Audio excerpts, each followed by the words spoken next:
Sports. We are Buffalo. We are Wisconsin.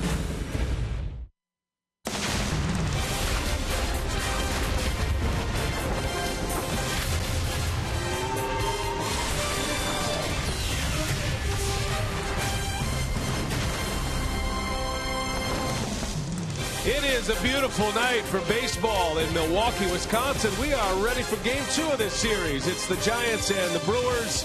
Brewers losing yesterday on Memorial Day. Hoping to get it right back here tonight. How about Ryan Braun? He was named co-player of the week along with Andrew McCutchen.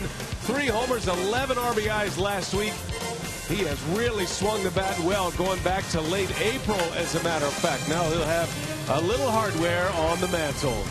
Hi, everybody. We welcome you from Miller Park. Great to have you with us tonight. The Brewers and the Giants alongside Bill Schroeder. I'm Brian Anderson. We'll hear from Sophia Minert in just a little bit.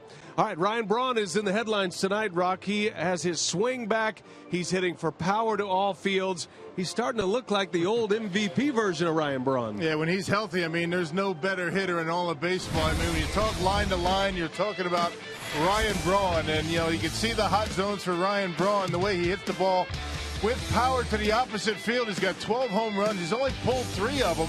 And you can see what Ryan's able to do. A little bit off speed, inner half of the plate. Ryan Braun can pull in with the best of them. But even when he hits them right down the middle, when he gets the pitch right down the middle, he's not thinking about pulling the baseball. That's the old Ryan Braun early in his career.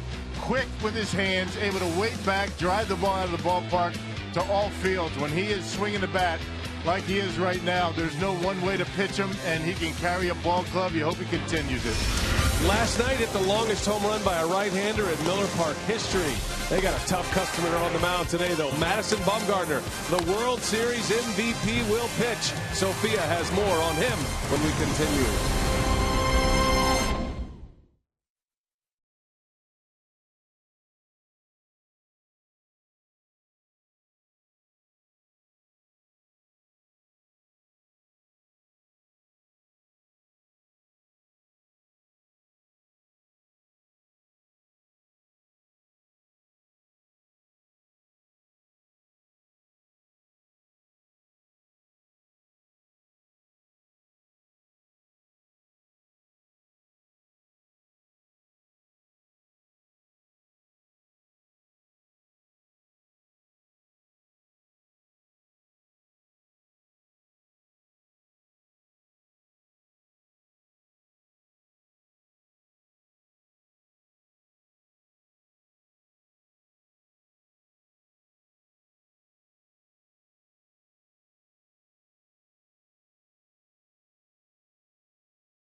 Save big money at Menards on all your home improvement needs.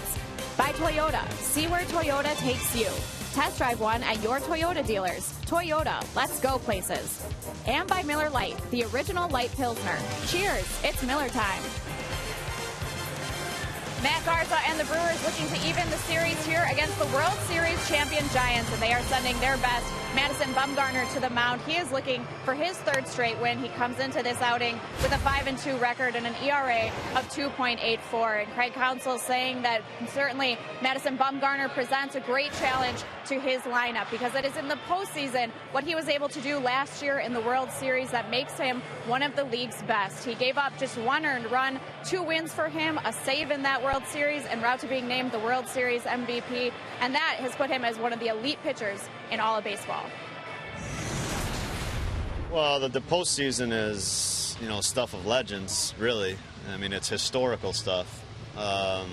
It's Randy Johnson, and it's among the greatest, for sure. I think nobody's going to argue with that. And he's made himself one of the best pitchers in the game, and he's a big challenge. It's Kershaw and Bumgarner. Those are the lefties that, those you kind of say them in the same sentence now. Earlier today, Ryan Braun was made National League Co-Player of the Week. He has 6 hits, 2 of those for home runs against Bumgarner. It's Garza and Bumgarner. First pitch is coming up next here on Fox Sports Wisconsin.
Just Tuesday night.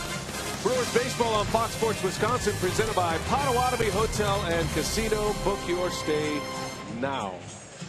Brewers in the home whites. There is 3-time World Series champion manager Bruce Bochy. And the San Francisco Giants, they got a familiar face leading off, and he had a big day yesterday. And Norichika Aoki on base 5 times and a home run, was 4 for 4 to plate.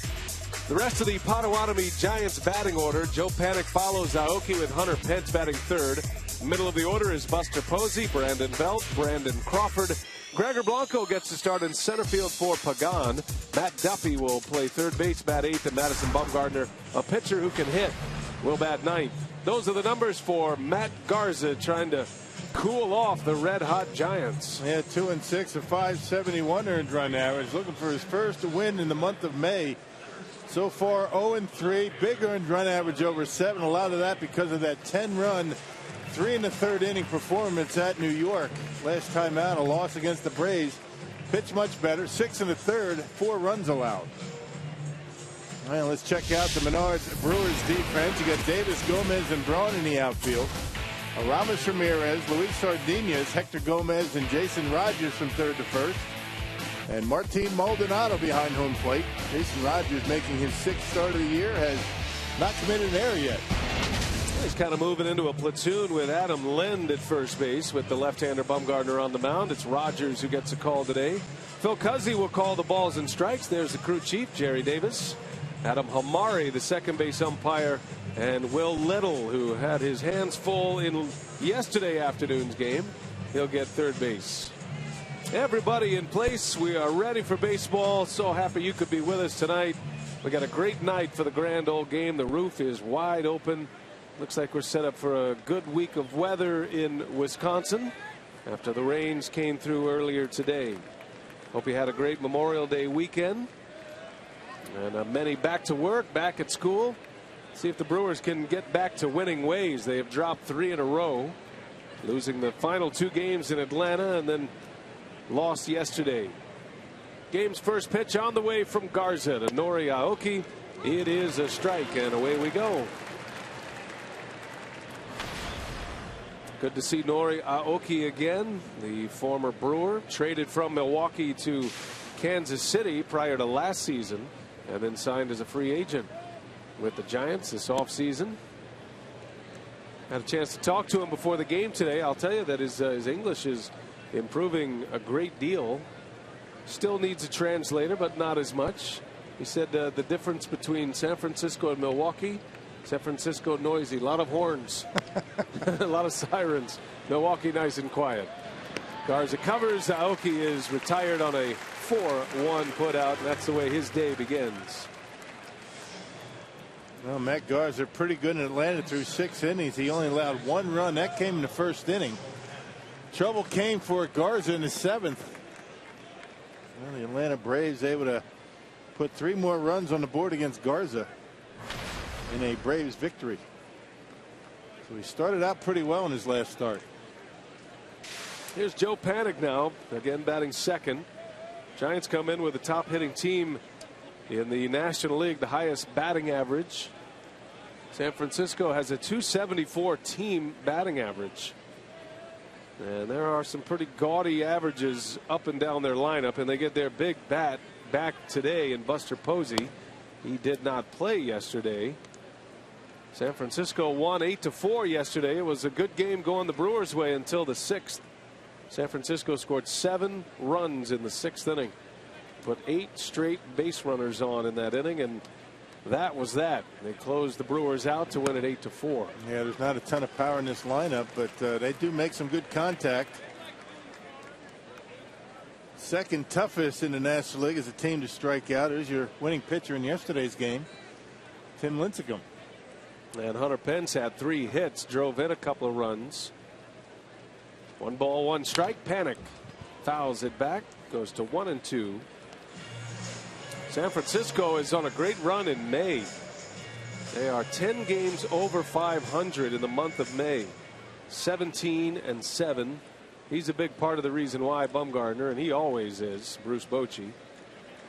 Giants are averaging over 5 runs a game in the month, the best run production in the major leagues.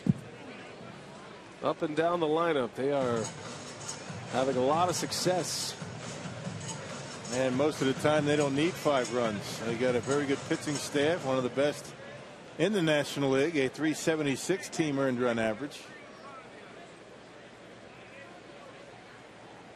Now, you know, runs are going to be hard to come by, or at least you expect runs tough to come by with Bumgarner on the mound. Garza draws that card here today. Can pitch with a very fine line when you're matching up against one of the game's best. 2 balls, 2 strikes on Joe Panik. One of 5 left-handers in the lineup today for Bochy.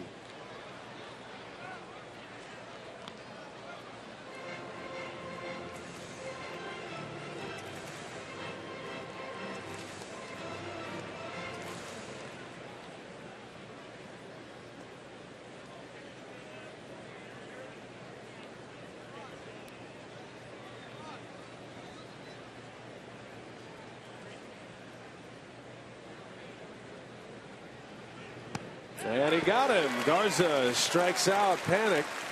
His first K.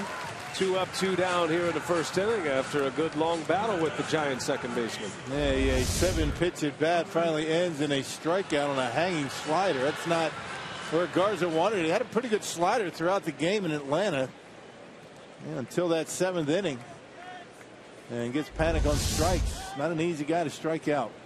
And when Garza's on the mound, you're always searching for the curveball and the slider to see which will be effective.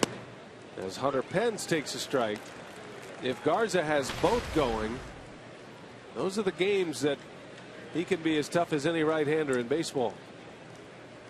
Got his fastball working in the 93, 94 mile an hour range early in this one. And when he's got that good curve, he'll flip that up there first pitch and get a quick strike. Not too many hitters are going to be up there looking for a first pitch curveball in Garza. 1-1 to Pence. That ball's hit deep, way back center field, and forget about this one. Out of here in a flash. Hunter Pence with his second homer of the season. Pence is only playing in his 11th game after he had a fractured wrist during spring training, and he has come back blazing hot for the Giants. And he got another hanging slider. He got Panic on strikes with it, but that one up around the belt, and Hunter Pence not going to miss that one. That was a laser beam out of here at the center field. So 2 sliders that stayed up in the zone. Got a strikeout with one and give up a home run on the other. And now here is Buster Posey. The Giants can stack their middle 3 hitters with anybody in baseball, with Pence, Posey, and Brandon Belt, who's turned into a real threat offensively. Posey to the right side. Rogers is there, and the side is retired. The Brewers will have to play from behind early. Hunter Pence goes deep. Bumgarner against the Crew coming up.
+400-foot homer. And Craig Counsell's Brewers will have to play from behind. Brewers in a slide right now under Counsell of 3 games, hoping to turn that around tonight. Here's the Potawatomi batting order turned in by Craig Counsell. Gomez, Chris Davis, and Ryan Braun at the top. Ramirez, Rogers, Hector Gomez in the middle, with Maldonado, Garza, and Sardinas rounding it out. The Brewers continue to have their pitcher batting in the 8th spot. And the numbers on Madison Bumgarner had a little bit of a slow start, Rock, but he's been the World Series MVP version of Bumgarner here lately. Yeah, month of April at .460 earned average, a 2-3 record, but we'll see how he's going to be able to work it out against his Milwaukee Brewers lineup. 10 start for Bumgarner, 5-2 record. The Giants are 7-2 in his starts, and he's won 4 of his last 5. Coming off 6 1/3 of shutout baseball against their rival, the Dodgers. He also homered in that game off Clayton Kershaw. He beat Kershaw that day for his 5th win of the year. Gomez digs in, will lead him off. Bumgarner has great numbers against the Brewers. There's plenty of book on him. And Gomez and the others spending a lot of time watching the video, trying to find something to dial in on Madison Bumgarner as Gomez takes a healthy hack. He gets a lot of fastballs, a lot of cutters. Both right-handers and left-handers are going to see a lot of those pitches. He likes to cut fastball in on the right-handers and away to the lefties. Ball and a strike on Carlos. Brewers have made some moves in the last 24 hours. Going to be some roster shakeups. Sophia has more on that story. Got some injured players on the mend and on their way back. Brewers had to put Willie Peralta on the disabled list. That's the big move from yesterday. David Goforth is here, and looking forward to watching him perform in the big leagues. There's David. A lot going through his mind, I'm sure. Putting up good numbers in AAA Colorado Springs, and it's hard to put up good numbers in Colorado Springs as a pitcher. Yeah, saw him a lot in spring training. Looked good, very aggressive in the strike zone, throws hard, and he was throwing his breaking ball for strikes. We'll see how Craig Counsell elects to use him.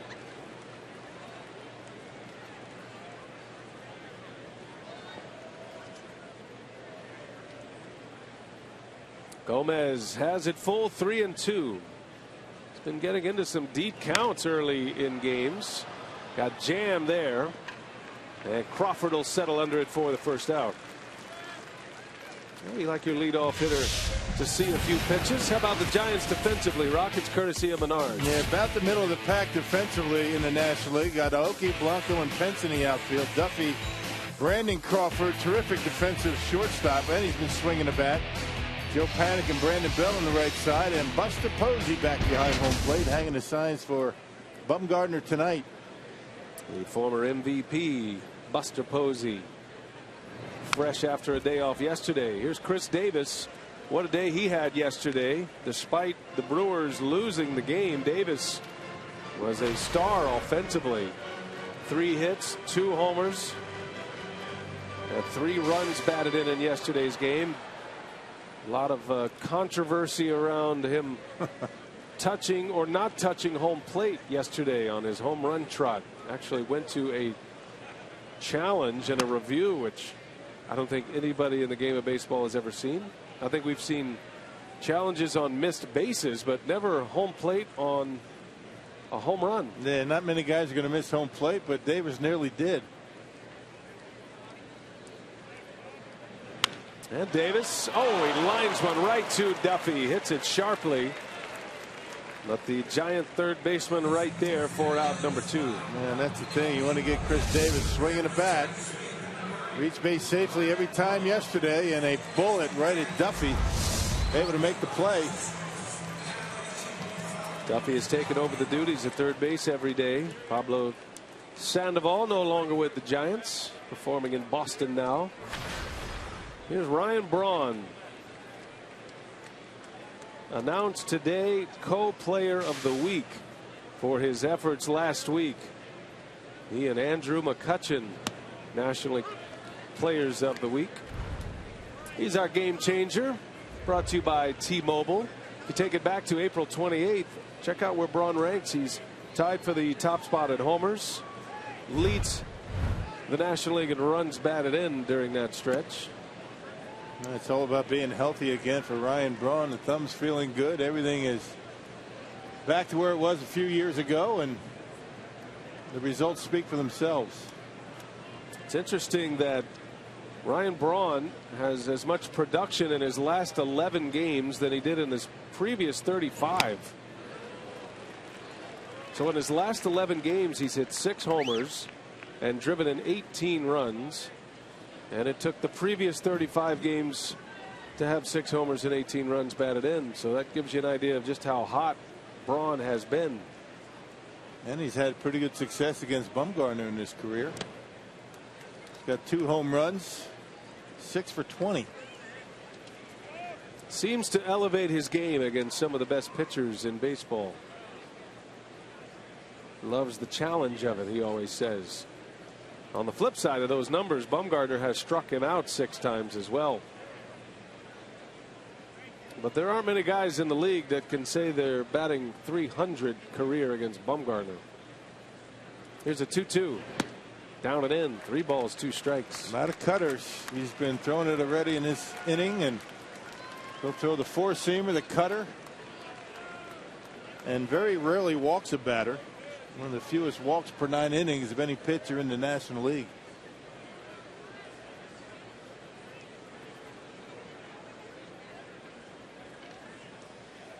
Payoff pitch, and Braun takes a call. Strike 3. Braun does not agree. 1-2-3 inning for Bumgarner with a strikeout.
By Potawatomi Hotel and Casino, the Brewers trailing 1-0 here in the 2nd inning, and the news coming after the game yesterday that Willie Peralta will be going on the 15-day disabled list with a strained left oblique after leaving his last start Friday night in Atlanta after 4 innings with that left side soreness. And the Brewers recall reliever David Goforth from AAA Colorado Springs. He's here for his major league debut, and Craig Counsell saying that for the short term, Mike Fiers will get Peralta's start tomorrow. He will go on 3 days rest, but he said the off day on Thursday helps Fiers there. He had just 85 pitches in his last start, so he will get the start tomorrow. And for the long term, they will call up someone from the minor leagues. Counsell would not make a commitment as to who that would be. So the rest of the rotation looks like this. Fiers will start tomorrow on Wednesday. Jimmy Nelson will get his normal start on Friday. Kyle Loesch on Saturday.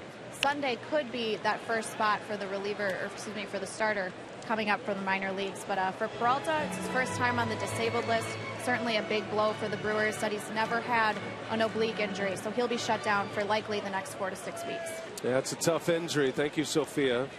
MRI revealed a tear in that oblique, and from hopeful and the expectations that Peralta would not miss a start to 4 to 6 weeks. That's quite a transition. Yeah, that's a big difference, isn't it?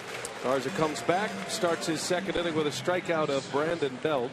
Not only is it the first time that Peralta has been on the disabled list, first time he's missed a start.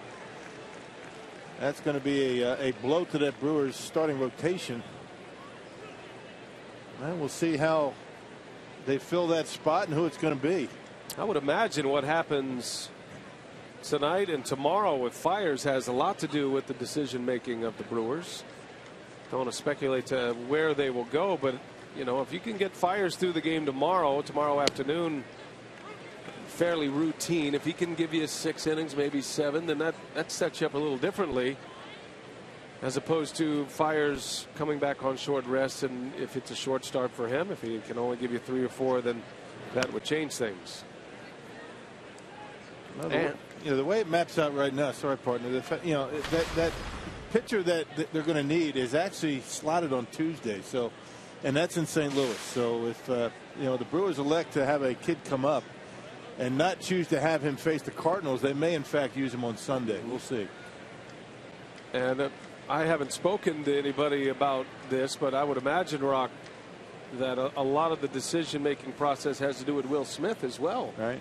He is appealing an 8-game suspension right now, and the Brewers have yet to hear from Major League Baseball about that appeal. So all of these balls are in motion for Milwaukee concerning their pitching. Surprised that nothing came down today, actually. I think the Brewers were expecting to hear something today, and Smith has pitched in the last 3 games, so it's unlikely he would pitch today unless you got to the end of your bullpen. Those two guys have been worked a lot, Jefferson and Will Smith. Consoling each other out there, huh? 2-2. Crawford fouls it away. Sophia, you can add to that. What do you have?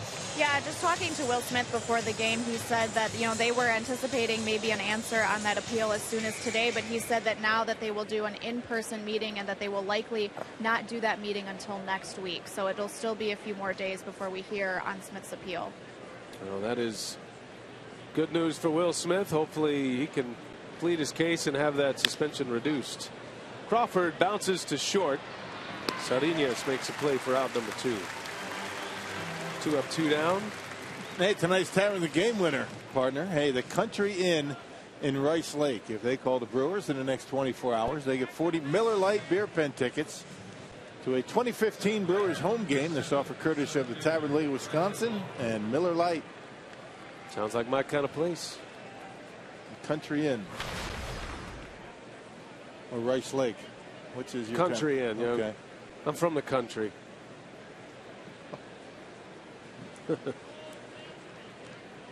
Before country was cool, mind you. Old country, though, right? Old country. Here's Gregor Blanco getting the start in center field for Angel Pagan. Bochy just saying Pagan needed a day off. Blanco ended up finishing the game in center field yesterday.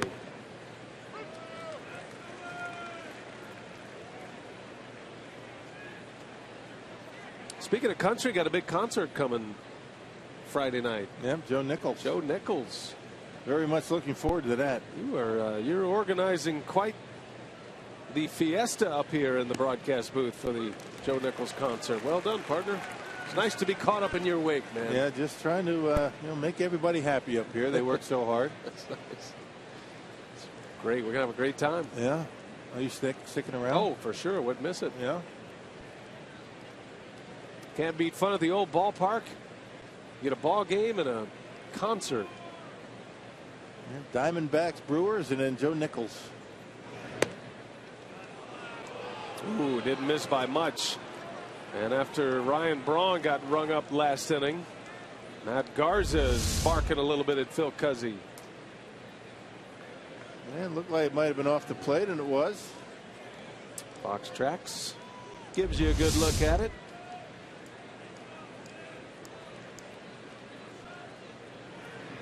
And a swing and a miss. Garza gets his strikeout anyway. Comes with a curveball to strike him out. He's got 3 punch outs early.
Last year, the World Series. What a performance. All throughout the playoffs. He was the NLCS MVP and then carried that over to the World Series last year. 4-1 in the postseason last season. He is the holder of a major league record for World Series ERA. 0.25 is his career ERA in the World Series. It has been an extraordinary run, and while Clayton Kershaw may be the MVP of the National League and the top left-hander, he would gladly trade what Bumgarner has been able to accomplish. And you have to start mentioning Bumgarner in the Kershaw conversation as best pitcher in the game. Man, without a doubt. I mean, Craig Counsell even said it about Bumgarner, the fact that you got to list him amongst one of the greats in postseason history. Incredible what he's done. Aramis Ramirez leads off for the Brewers.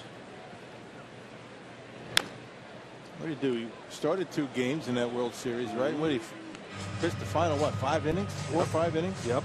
Came in and Game 7. just kept thinking, well, he'll give him 2 maybe. Well, maybe he'll give him 3. No way he's going 4, and he ends up going 5. Quite a performance. Yeah. Unlike any we have seen in the postseason. The only one I can remember even close would be Orel Hershiser. With the Dodgers, coming in and finishing up out of the bullpen after starting. Giants winning their 3rd World Series in a 5-year span. Bumgarner was called up at the age of 20 in 2009. He's been a part of all 3 of those titles, 2010, 2012, and then last season. Full count, and Ramirez fouls it back. Aramis has a little bit of history, good history against Bumgarner. Has 5 career hits, 17 at-bats. That's a .294 batting average.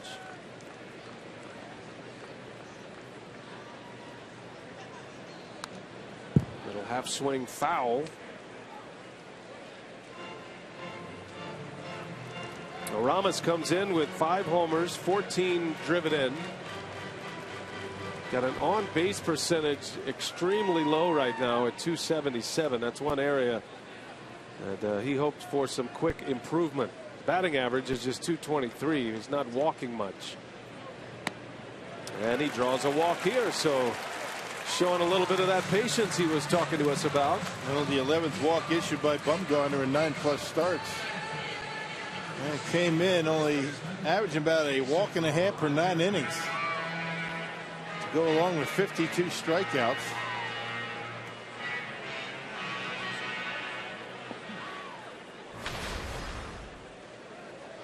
Jason Rogers with a man on. Some alarming walk-up music Jason Rogers just had. I thought it was time to put the headsets down and head for the exits. Did you recognize it? Very menacing. No, I didn't. We have a producer that knows pretty much everything about everything, and he doesn't know either. Brad Weimer. So it's not Star Wars. So I don't feel so bad. Yeah.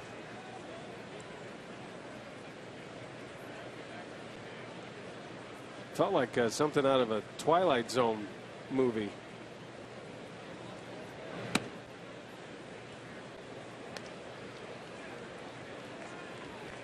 Ball and a strike. Looked like Phil Cuzzy was ready to call a strike there, but he changed his mind mid-call.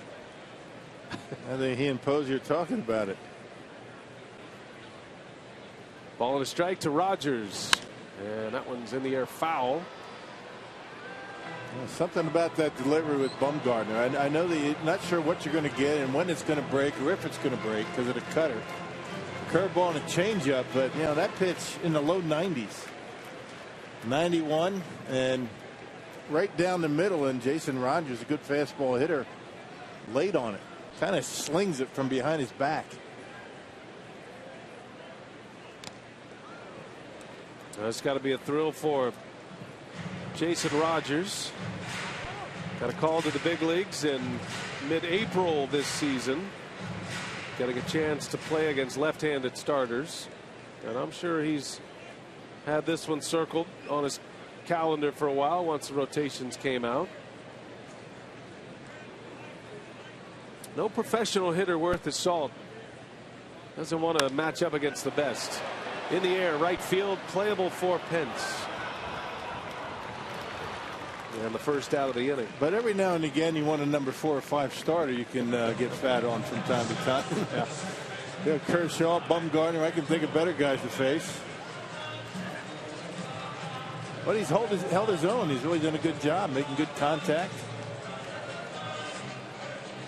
He's a good hitter, Rogers. The Brewers like him a lot. Feel like he could be a guy who could push a 300 batting average in the big leagues. The hard part is figuring out where to play him.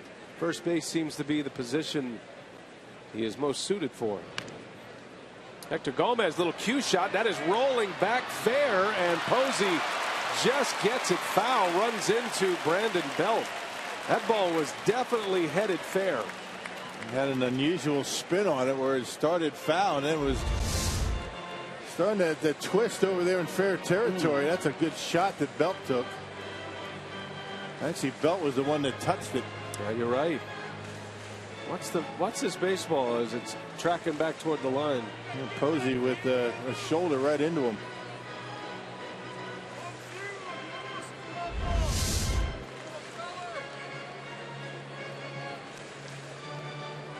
Rattled him a little bit.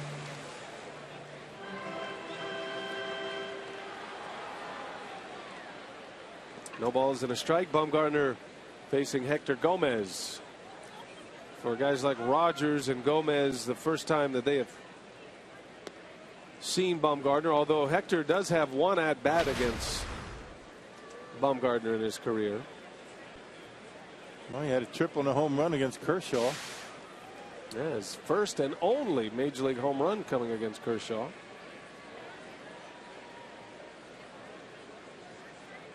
Ramirez still at first.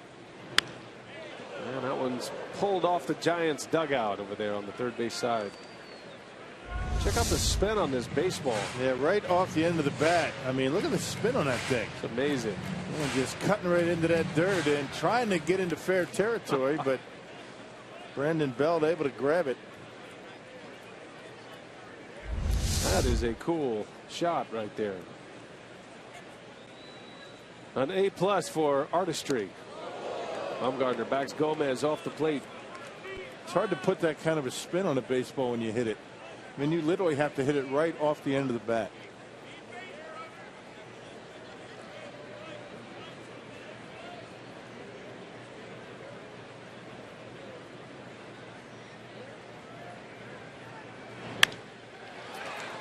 On a hop to Duffy, and gets the out at second. Too late at first.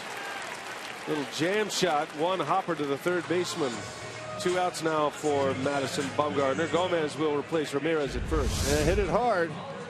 Yeah, one hop right at Duffy, who smothers it, makes sure he gets in front of it, and they're not going to turn 2 on Hector getting down that line.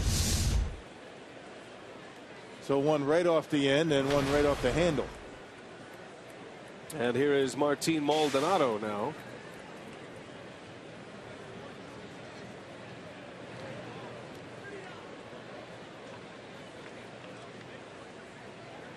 Maldonado has faced Bumgarner twice. He has struck out on both occasions.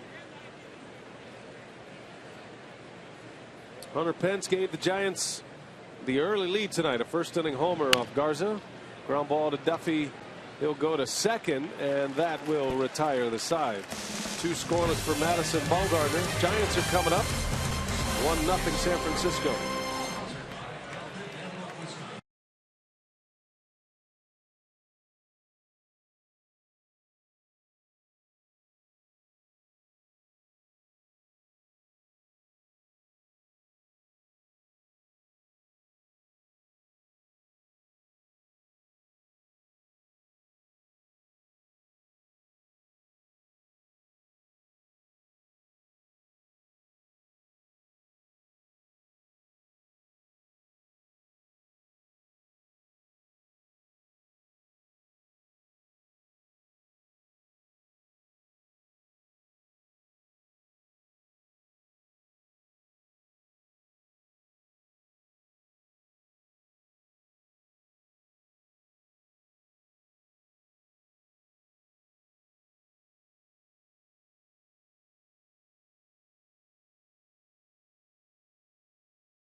And Casino. Giants lead at 1-0 behind their big left-hander Madison Bumgarner. Great to have Scott Martins with us.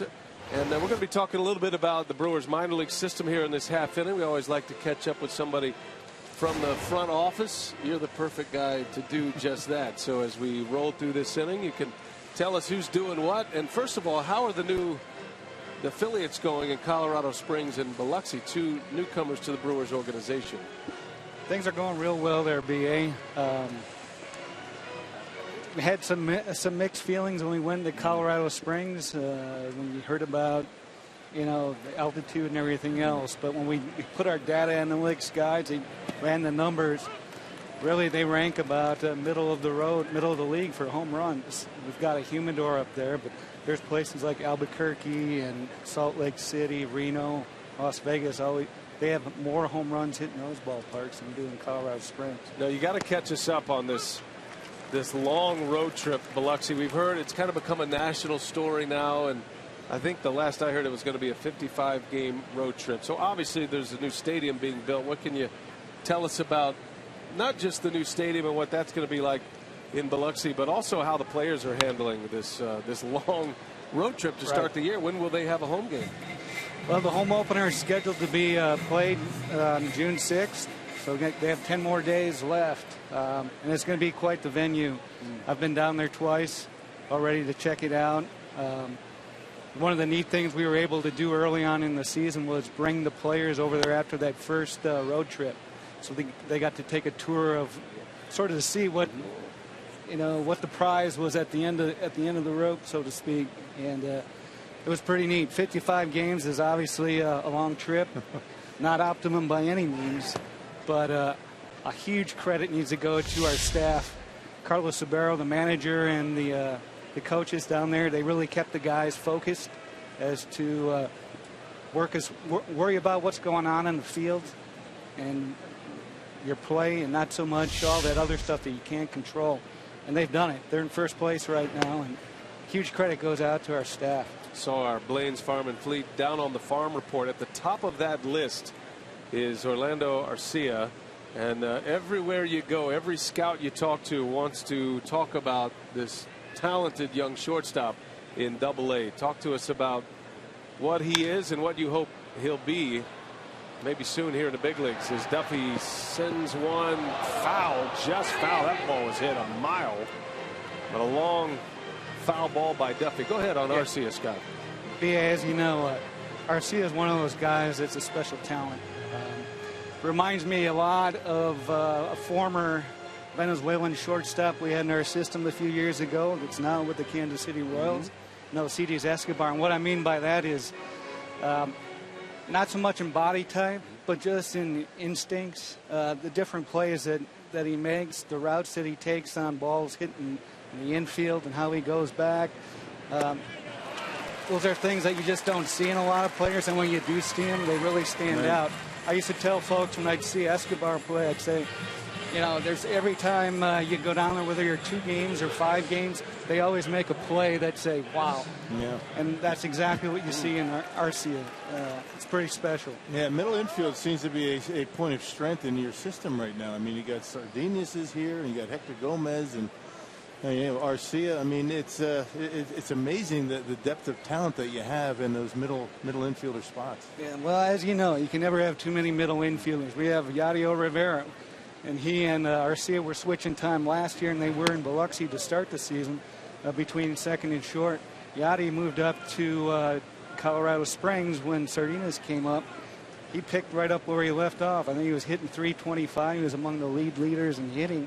And he's still doing that up there. It's got to be tough for you guys. I mean, the trickle-down effect, injuries, guys not getting it done, and guys moving all over the minor leagues for you guys. I mean, how difficult is that to have continuity down, in Double-A, Triple-A, and A-ball, and guys moving around so much?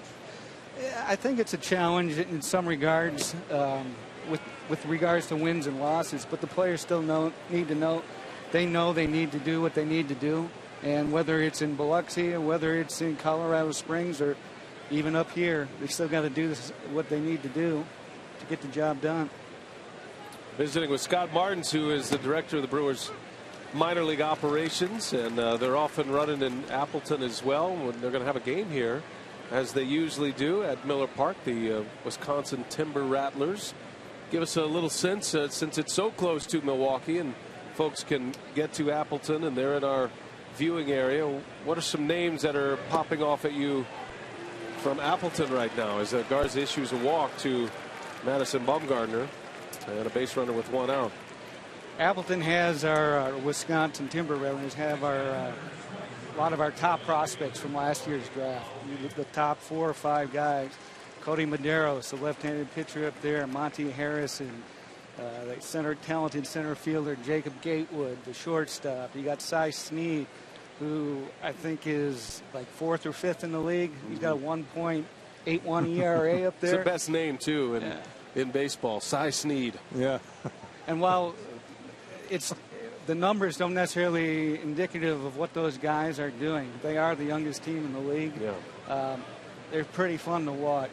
Again, they're in A-ball. There's going to be growing pains as you go along, but if fans want to come out and see the young talent from last year's draft, come check out the game on the 19th of June here at Miller Park. Do we have any reports on Scooter Gennett? He got sent down.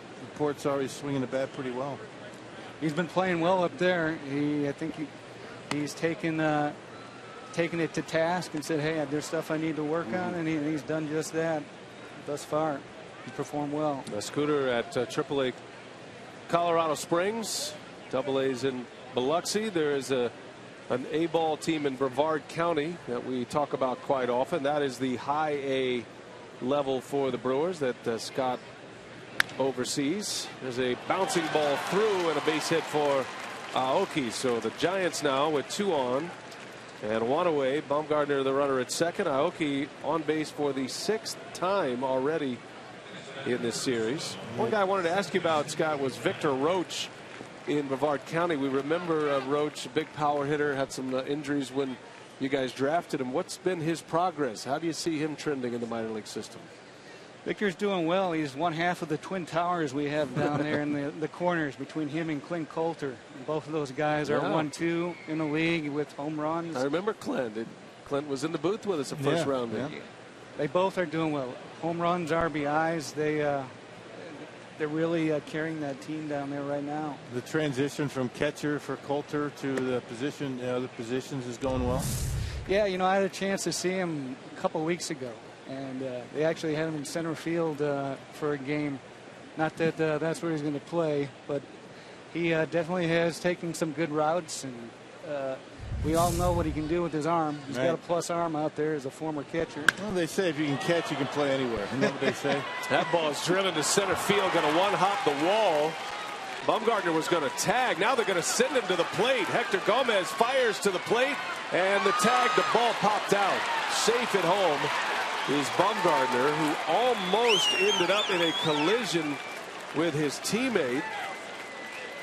Aoki was closing it on, and they almost ran together, which would have been an out. Yeah, and Bumgarner normally a pretty good base runner because he gets on base quite a bit.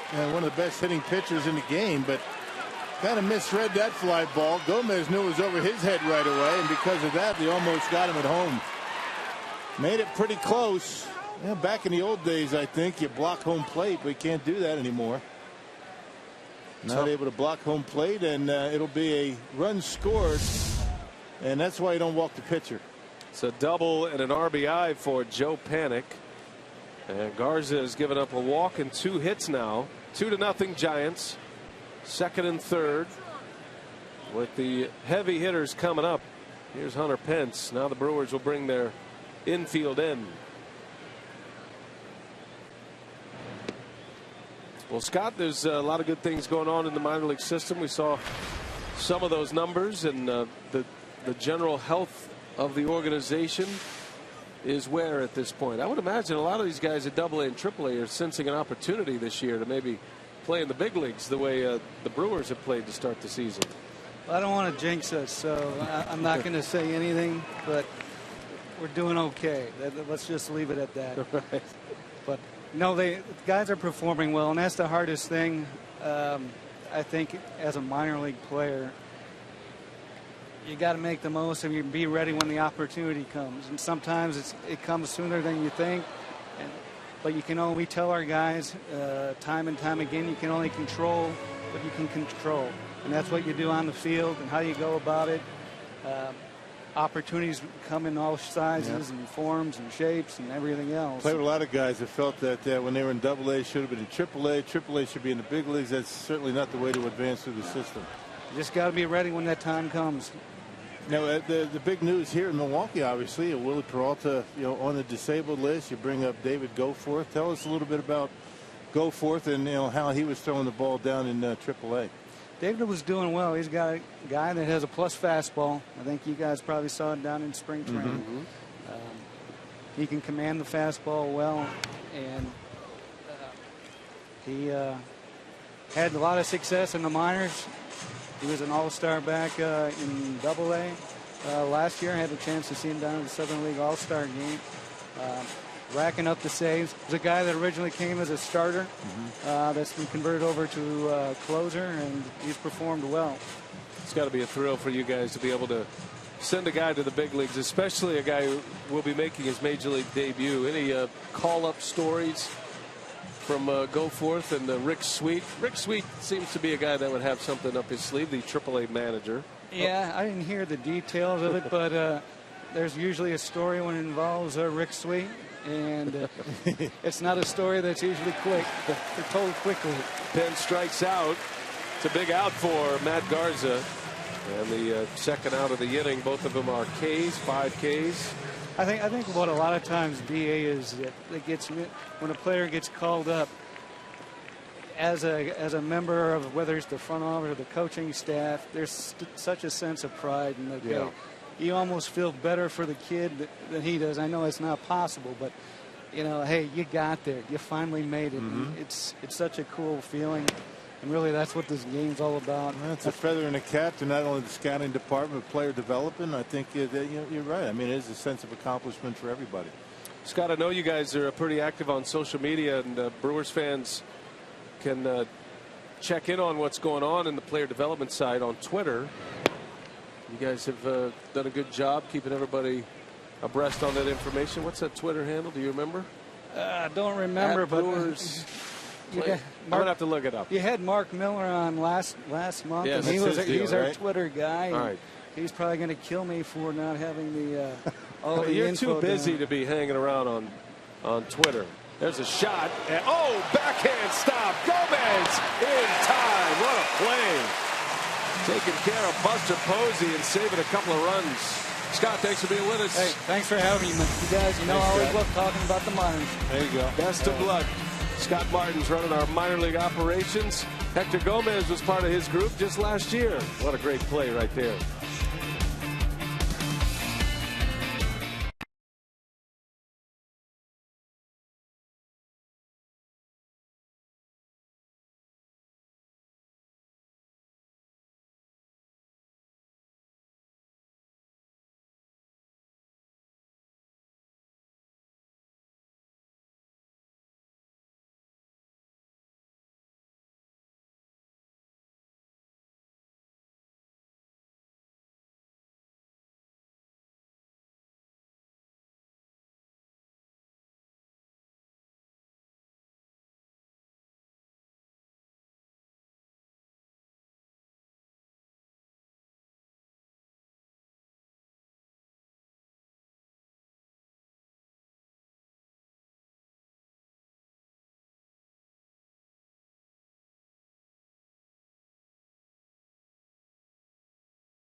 forget Saturday MLB on Fox Sports 1 returns.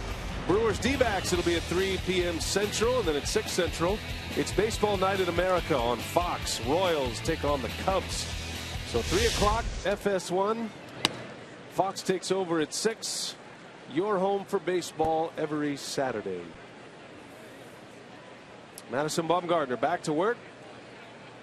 Now has a 2-0 lead. Matt Garza leads off for the Brew Crew.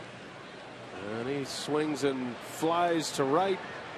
Hunter Pence will make the play for out number 1. Brock, what a great play by Hector Gomez, huh? Yeah, that's what you get out of Gomez. He's got great range. Look at the hands, able to keep that one in the glove, and the big throwing arm able to get Buster Posey easily at first base, saving a couple of runs. Our Columbia St. Mary is worth another look. Certainly is, saving a couple of runs. Garza fired up on that play. Second and third, 2 outs with Posey at the plate, and the Giants are halted right there. Giants did get a run on an RBI double by Joe Panik. Luis Sardinas batting for the first time, batting 9th for the Brewers, with the pitcher batting 8th. Sardinas has swung the bat pretty well. He's got 11 hits in his first 10 games in the big leagues with the Brewers. That's a little flare, and that's going to be caught by Panik. Wow. Yeah. He made it look easy. That was certainly not over the shoulder play by Joe Panik. Yeah, Hunter Pence not able to get there, playing a little bit deeper than you would expect with Sardinas at the plate. That was a heck of a grab over the shoulder. Never took his eye off of it, and squeezes it for the out. Well done. 2 quick outs for Bumgarner.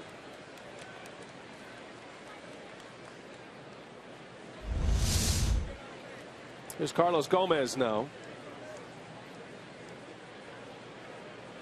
Back to the top of the order.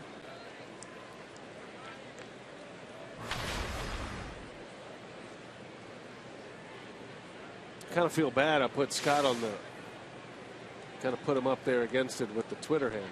I know he's really busy to be dealing with Twitter, but we do want to pass along that if you want to follow what's going on in the Brewers minor league system, the Brewers do a great job keeping you abreast on that. That is at Brewers PD, player development. It's not his department. I mean, don't feel too bad. Just kind of put him on the spot. Mark Miller. He had a lot of information. It's like the old adage, you know, don't ever ask a question you don't know the answer to. Right. Help the guy out, right? That's great advice, Rock. Yeah, now. We thank Scott for joining us. He's got his hands full running the minor league operations for the Brewers. Been a lot of movement back and forth, and a Double-A team that hasn't had a home game all year. He's doling out a lot of minor league per diem right now. I was talking to Tom Flanagan, who is on a lot of the road trips. Well, Gomez got jammed a little. That's going to be the final out. Save that story, Rock. Next. I can't wait. Stay tuned. It's a good one.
to the top of the 4th inning from Miller Park, Milwaukee, on a beautiful Tuesday night. Giants got a run in the first on a Hunter Pence homer, and then Joe Panik with a double with 2 outs. I beg your pardon, with 1 out, a double and an RBI to make it 2-0. And a big strikeout with Hunter Pence up at the plate. That was a big out. So here we go to the 4th, and our viewers are anxiously awaiting the Tom Flanagan. You know what? Story. I might wait till the 5th inning. I want people to stick around. Oh, okay. That's a good way to. It wasn't that big of a deal. You were talking about meal money, a 55-game road trip, right? For Biloxi, the Double-A team. Right. So I was talking to Tom Flanagan last road trip. He was in Atlanta. He's the front office. And I was asking him how they dealt with that meal money situation. They give it out once a week. They're afraid that if they give it all at once, so these kids will blow it real quick and starve to death the rest of the time. We're doing you a favor, son. Here's your money for the week. Believe me, here it is for a week. I mean, some of these guys, you know how kids are, right? Some adults are like that. Get a big pile of money, you spend it all, and then, for 2 weeks they have nothing to eat. Well, minor league meal money is not exactly steak and lobster, if you know what I mean. $12 a day, I think it is. Ooh, is that right? It's got to be more than that. Go a long way in the Waffle House, right? I mean.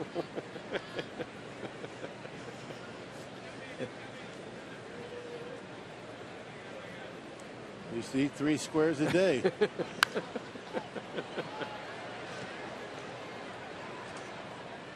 Yes, sir. La Quinta's and Denny's. And when you go to Denny's, every day's your birthday. That's right. Grand slam. Until they started making you show ID. Hey, you were in there yesterday. It's your birthday. Right. And then you could tell them you're the bus driver. Bussy. Bus drivers eat free.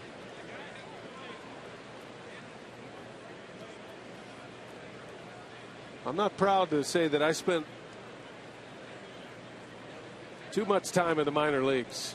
A lot longer than you did. You had big league star written all over you. Still got the same meal money. Now you were one of those guys. I doubled it up, man. You got $1,300 in your pocket right away. I did. It'd have been gone. I did you wouldn't believe what I did to add to my meal money. I threw batting practice. I caught bullpens, and I helped the athletic trainer pull bags. I got $1 a bag. Did you declare all that, the IRS? Oh, absolutely. Okay. No doubt. Still declaring it, actually. There's a swing and a miss. Belt strikes out. Garza's racking up a few here. That's number 6.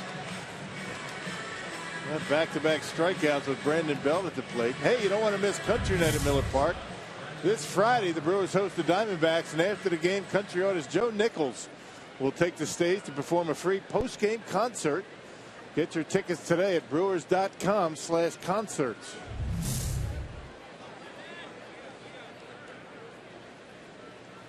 One away for Brandon Crawford.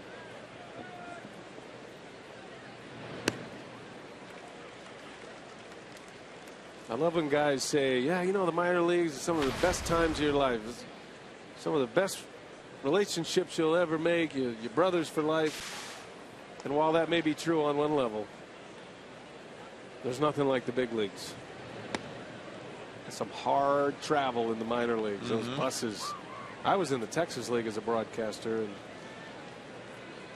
it's a solid 12-hour bus ride to Wichita, 14 to Tulsa.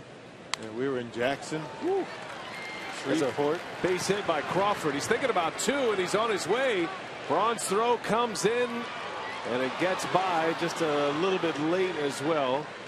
Crawford is in with a 1-out double that extends his hitting streak to 11 consecutive games for the Giants shortstop. And he's been red hot as of late, and he got a fastball outer half and hooks it down the line. And Brawny gets to it quickly, and he's got a very accurate throwing arm.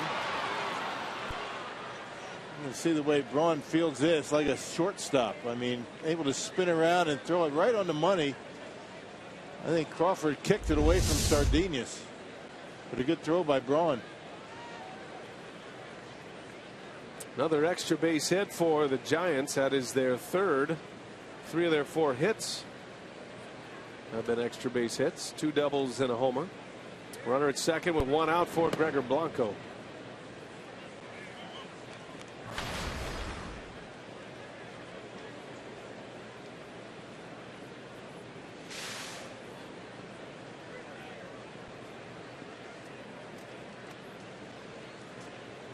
Blanco was a strikeout victim in the second.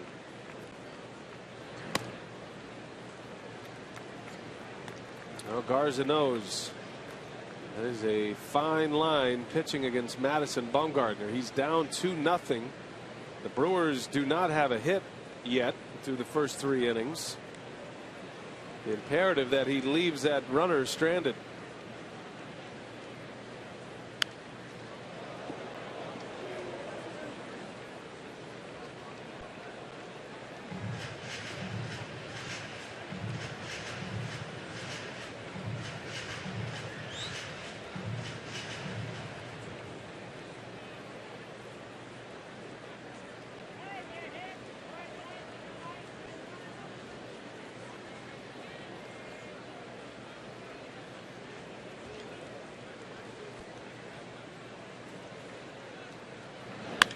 That ball's hammered. Right field. Braun is over. Can't get it.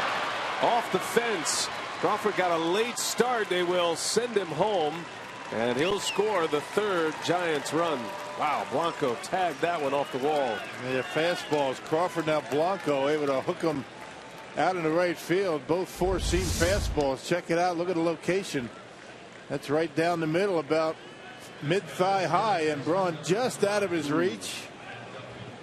And Crawford able to score run number 3. You're getting into the danger zone with Bumgarner on the mound. Down 3-0. Still only 1 out. Back-to-back doubles for the Giants. Crawford and Blanco. Here is Matt Duffy. Duffy has been leading the charge for the Giants with runners in scoring position. He's hitting .424 with runners in scoring position this year. 14 for 33. To center field.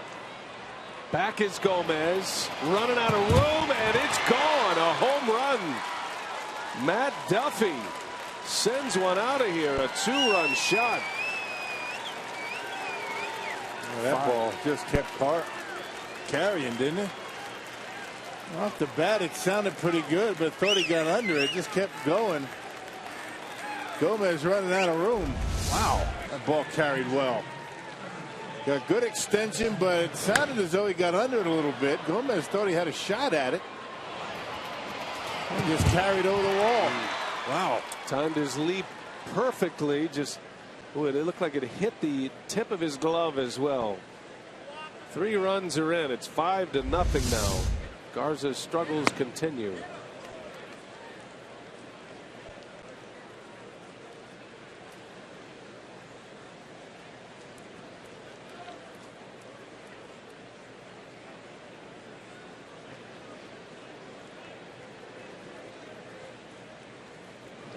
Bumgarner can handle the bat. You've got to approach him like a position player. This is what he did in his last game.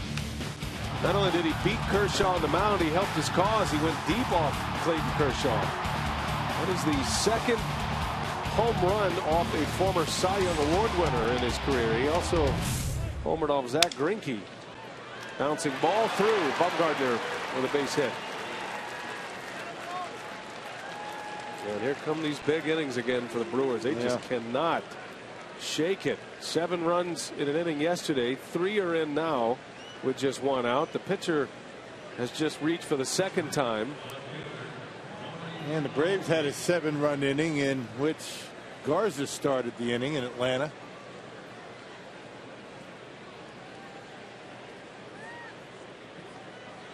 And just getting too much of the play with his fastball, leaving his slider up in the zone. He does have the 6 strikeouts, but a lot of damage in between. Top of the order here is Aoki. 4 consecutive base runners. Aoki into center field. That'll fall, a base hit. 5 in a row for the Giants. And this is the last thing that Craig Counsell needs. Another rough start. Going to get that bullpen going pretty quickly here. And here comes Rick Kranitz. Michael Blazek, who has been one of the best relievers the Brewers have had. Unfortunately, they're having to use their best relievers earlier and earlier. Blazek threw 3 innings on the road trip. He threw the baseball well. And now you get to the real tough part of this lineup for the Giants. On the bottom of the order, able to get it done. Now the top coming up with men on.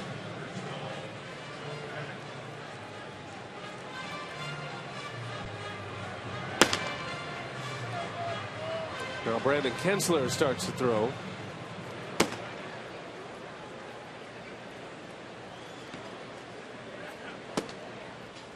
So 2 on here.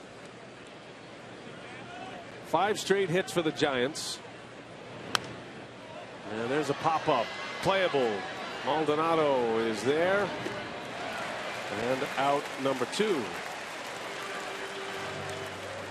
Joe Panik. A foul pop.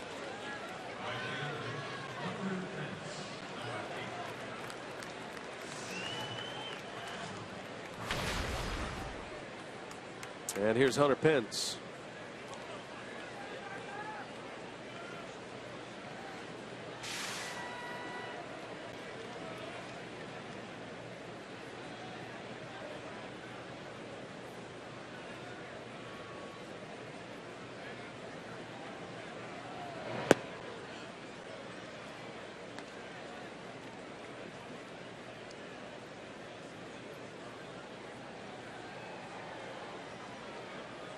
Hunter Pence homered in the first inning.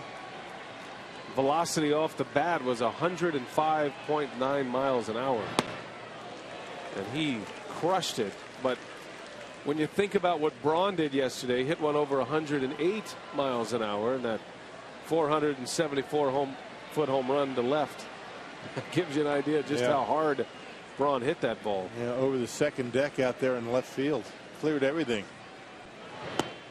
Wave and a miss. He was out in front.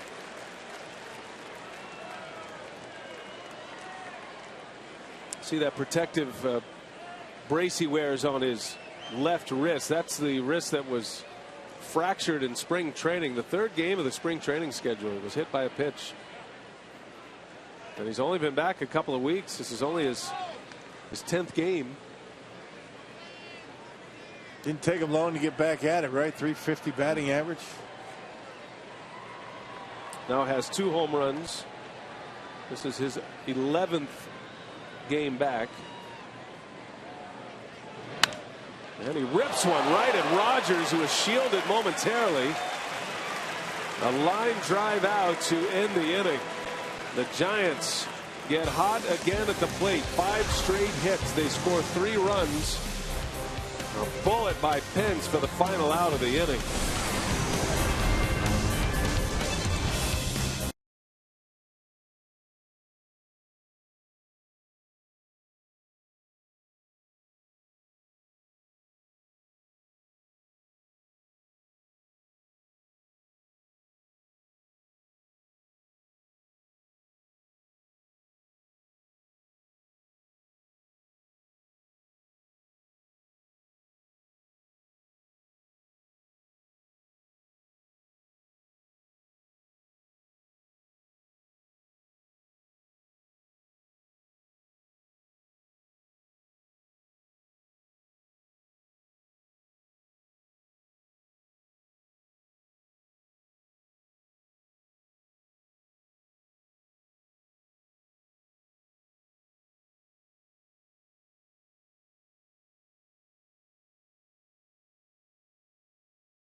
Garza. They have 5 runs on 8 hits. Chris Davis will lead off. He'll be followed by Braun, then Ramirez. Davis on Memorial Day, a couple of home runs, gives him 5 for the season on our Powerball home run count. And the no-doubter off Lincecum. Lincecum ended up winning that game, beating Kyle Loesch yesterday. Brewers had a 4-1 lead with a 7-run 6th. Bumgarner staked to a 5-run lead here, has not allowed a hit. The Brewers have had 2 base runners. Ramirez walked, and Hector Gomez reached on a fielder's choice. There's only 1 blemish on the line for Madison Bumgarner thus far. Yeah, Brewers had to use 4 pitchers in that inning. Yeah, they got 9 down in the bullpen tonight, so that's not going to be an issue with the call up of David Goforth.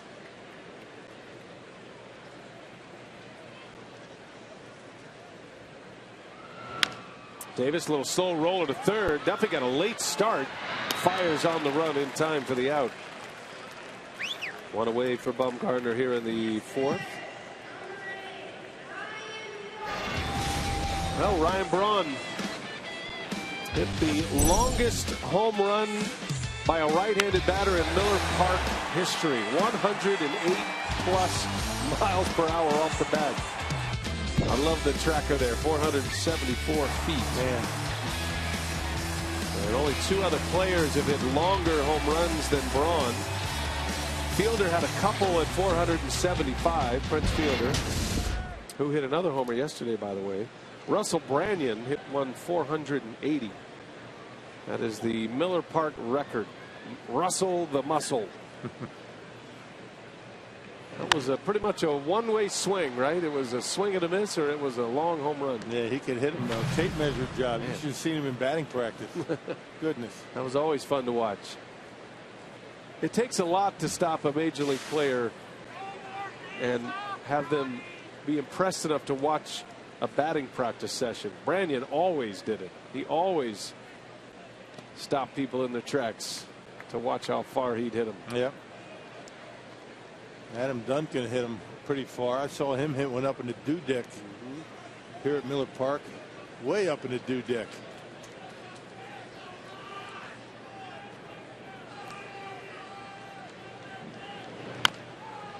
Braun, that's down the line, foul. I tell you, the way it's going for the Brewers, if it's close, it's usually on the wrong side. That was just foul. Almost went over the bag. Check it out. There's the third base umpire, Will Little. Very close as that ball was hooking after that first bounce. He was in great position to make that call. So it's a ball and 2 strikes on Braun.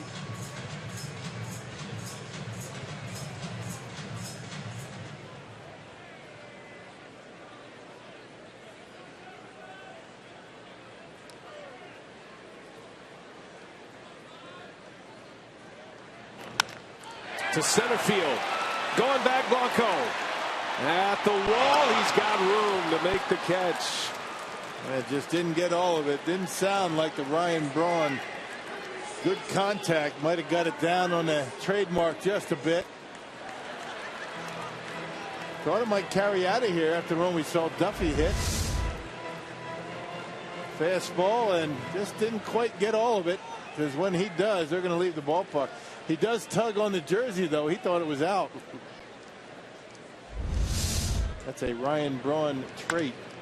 That one's hit hard. Deep to left field. Ramirez will send this one out of here. The first hit of the game for the Brewers is a home run. Aramis Ramirez, number 6 on the year. Finally something to cheer about for Brewers fans. Yeah, one swing of the bat on the hit column and on the scoreboard. You mentioned Rami doesn't walk much. He very rarely is up there and sees 4 pitches. He's up there hacking, and that one goes a pretty good ways up in the second deck. Had a homer on the road trip in Detroit. Back on the 19th, his first since, and he not only gives the Brewers their first hit eliminates the shutout. 5-1 now, Giants. Here is Rogers.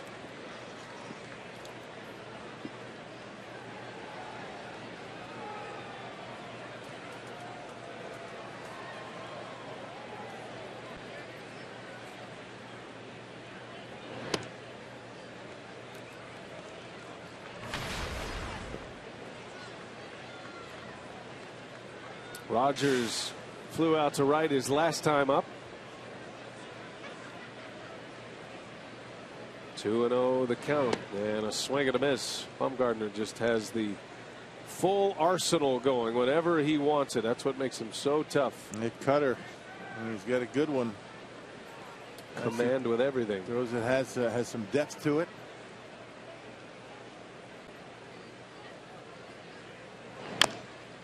And a firm fastball in there. Rogers fouls it off his foot. Doesn't get much over 92 though. He's got such good command. You never know what he's going to give you. Very consistent in the strike zone with everything. And it's just those subtle changes. That breaking ball, most of them are cut fastballs. Yeah, that's about 4 miles an hour slower than his best fastball.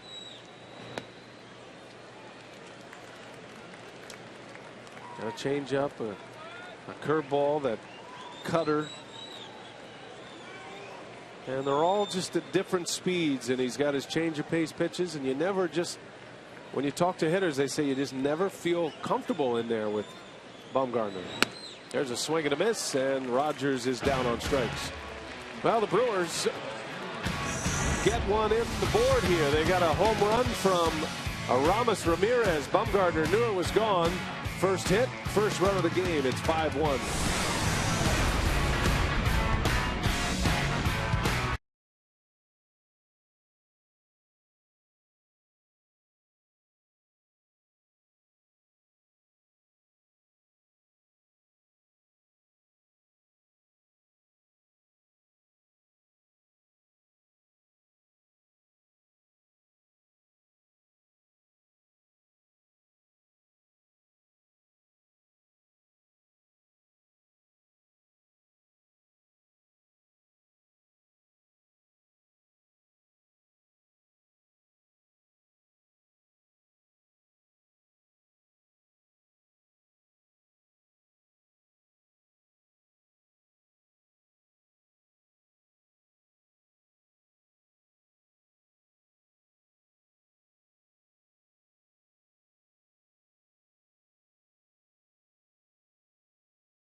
Hotel and Casino. Aramis Ramirez, his solo home run, puts the Brewers on the board 5-1 here, and our time to check in with Brewers Chief Operating Officer Rick Schlesinger, special guest Isabel Werner. And Rick, it's a jam-packed weekend here at Miller Park, but Friday night, the unveiling of the Bud Selig experience not far from where we are right now in the left field corner. What will that opportunity be for fans? Well, it's really an incredible experience. I think the fans are going to love it. A multimedia experience to celebrate Commissioner Selig's efforts to bring the Brewers here and to build Miller Park, and it's a celebration of the fans. I think fans are going to really love it, and I'm looking forward to the reaction. Yeah, we're looking forward to getting a sneak peek at that on Thursday evening with the dinner with Bud, and also on Sunday you're honoring Mr. Selig with his own bobblehead. Took a little convincing. He didn't want to do it, but we said, you know what, we need to do it. And it's a vintage Bud Selig, circa 1977-78, in front of County Stadium. So again, a collectible, and the guy who really is responsible for the Brewers, and it's time to honor him with a bobblehead. Friday night, also a big night. It's the first of your post-game concert series. It's going to be Country Night with Joe Nichols. We know Rock has been fired up about it for a long time, but it'll be fun to have Joe Nichols here at Miller Park. Yeah, you know what? It'll be about 15 minutes set up. As soon as the game's over, then about 45, 55-minute concert, and again, big country star. And I think a lot of fans will be excited about it. All right, thanks, Rick, for your time. And again, tickets are available all weekend long, Friday and Sunday, especially. You don't want to miss that Bud Selig experience. We're very much looking forward to that opening up here at Miller Park. All right, Sophia, thanks. Thanks to Rick. Little Izzy. Say hello to her dad, Teddy. He's a good man. Buster Posey draws the walk. Got the Bud Selig, did he say 77? 78, something like that? Vintage, he said. It's a good one. It's a vintage. It's a brand new vintage bobblehead. It's good. Check him out. Look at him. This is about the era when, well, it's a little before your time, maybe a few years after that, when he'd be kind of like this, yelling at you. Yeah, pacing up and down the catwalk. Why are we paying you to be this kind of player? Is that what we've come to? I don't know. I was just doing a little role play. I think that's not too far from the truth, actually. Oh, he said you're one of his favorite guys. He looks like you. Good guy, like couldn't hit. Robin Yount, Cecil Cooper. Right, sure. Rock. Okay.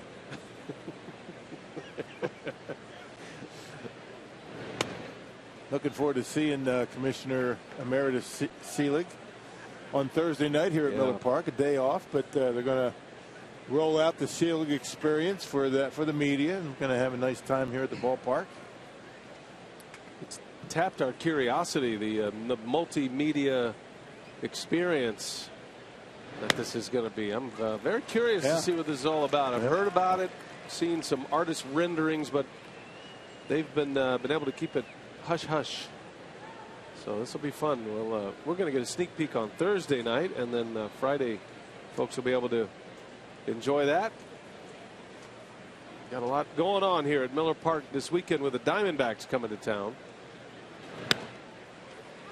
A strike to Brandon Belt, who's barking a little at home plate umpire Phil Cuzzy. He hasn't been happy all night. A couple of strikeouts already. Was in a collision with his catcher early in this game on a little slow roller down the first baseline. Yeah, big shift. Look at Ramirez playing shortstop, actually up the middle at shortstop. Jam shot. Sardinas back in the grass for the out. First out of the inning. It's going to be interesting to me to see what the Brewers elect to do when Segura comes back, which is supposed to be Friday. Here's our Carsoup.com trivia, Rock. Which former Milwaukee Brave and Brewer was the Giants manager before Bruce Bochy? Good one. Yeah. Former Milwaukee Brave and Brewer. There's Segura. Got a good news report from his broken pinky finger on his right hand. The bone is healed up and he's ready to be activated when he is eligible to return from the disabled list. He's actually eligible Thursday, but no game Thursday. We'll see him Friday. Can't imagine Sardinas getting sent back to the minor leagues. Not the way he's been swinging the bat. He can play second base. We'll see what they do. Stay tuned. Sardinas is a guy who's played all over, third, second. I guess the question will be, do you want him to play every day at shortstop in the minor leagues, or do you want to keep him in the big leagues? He gives you a little versatility. Yeah, he does. He's a switch hitter. And he can hit. He's swinging the bat well. Just 22 years of age.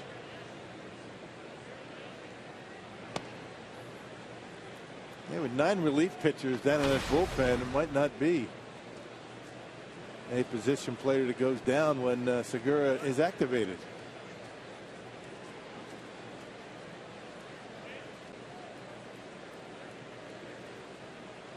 Brandon Crawford at the plate with one away, and a 3-0 is in there for a strike.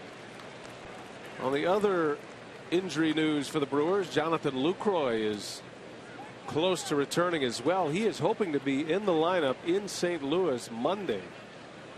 Talking about activating Lucroy June 1st. He's got to go down to the minor leagues and go on a rehab assignment to get some at bats as Crawford draws a walk.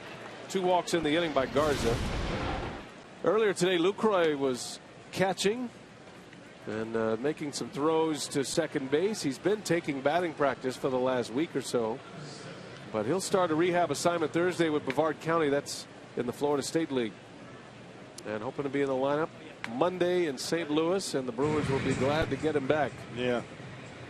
And I know he's anxious to get back. He's going to be wearing a special protection on the end of his baseball cleats to protect against that happening again. Actually going to be wearing on both shoes. That's a fractured left big toe is the injury for Lucroy. It's kind of like one of those things that the pitchers wear so they don't rip holes in their cleats. And they drag that foot. There's Luke getting some work in.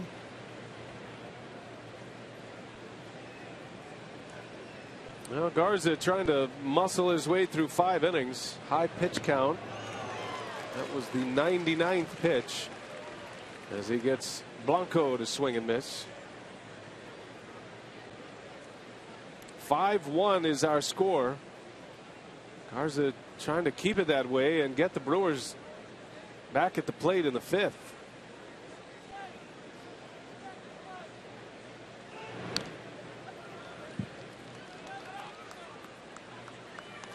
Well, regardless of what happens here, it's going to be a short start for Garza. His spot in the batting order is due a 3rd in the bottom of this inning. So 5 innings is going to be all that Counsell and the Brewers can ask out of him today.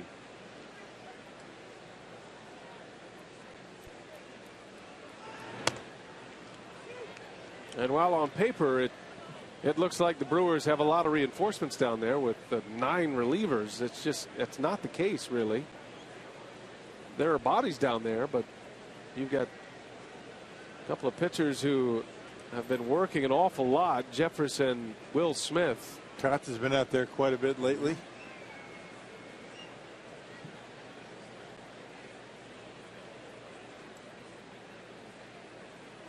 And you got a starting pitcher tomorrow in Mike Fiers, who's coming back on short rest. You don't know how much you'll get out of him as Garza puts that right by Blanco.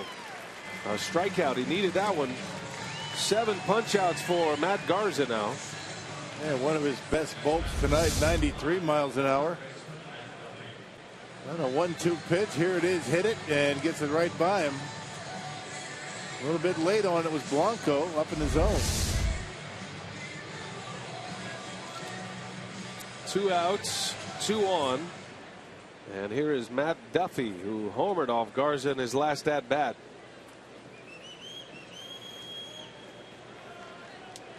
Duffy now with 3 homers, 22 runs batted in.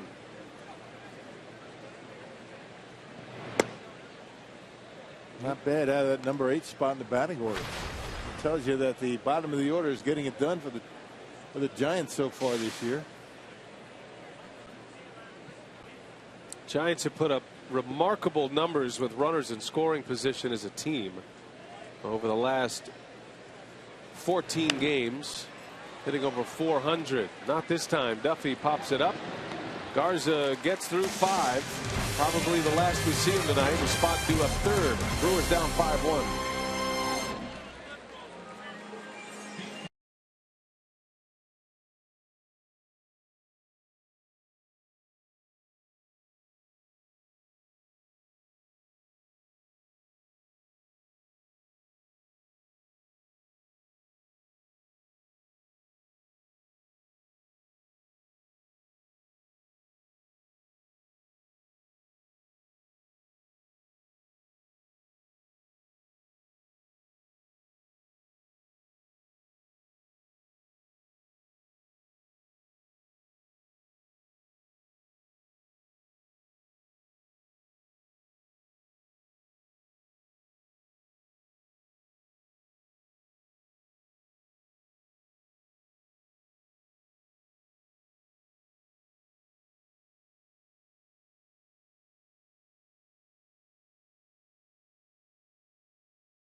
Marshfield Clinic. Don't just live, shine. By Piggly Wiggly, the official supermarket of Fox Sports Wisconsin. And by Hupy and Abraham. 800-800-5678. Hupy and Abraham. Tell them you mean business. To the bottom of the fifth at Miller Park. Got a good crowd tonight on a Tuesday night. The Brewers are trying to give them something to cheer about. Ramos Ramirez homered last inning, the first hit of the game for Milwaukee. Madison Bumgarner back to work facing Hector Gomez to start the fifth. Gomez, Maldonado, and Matt Garza scheduled to hit. Unlikely we'd see Garza bat in this inning. And Hector Gomez, a little flare. That's going to fall, a base hit. Good way to start the inning. A leadoff single for Hector Gomez. Hey, this weekend the Brewers celebrate the legacy of former Brewers owner and MLB Commissioner Bud Selig with the grand opening of the Selig Experience at Miller Park on Friday, and Bud Selig Bobblehead Day, courtesy of IBS Dynamite on Sunday. For more details, go to Brewers.com. Just talked about the Selig Experience. Here's Maldonado now.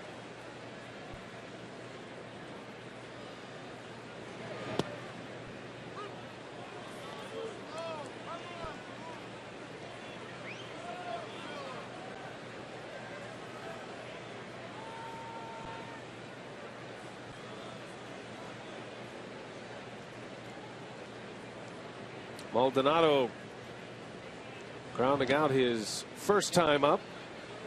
Brewers haven't had a whole lot going for him tonight offensively. Ramirez had a walk and then hit the home run. The only other base runner was Hector Gomez, who reached on a fielder's choice until Hector singled to start this inning. It's going to be interesting to see what Craig Counsell does when Garza's spot comes up. He's actually in the on-deck circle. The Brewers are playing short on their bench, and 3 of the 4 are left-handed hitters.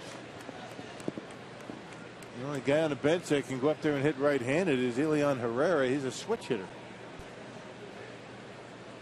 So the options are few for the Brewers skipper here with the left-hander on the mound.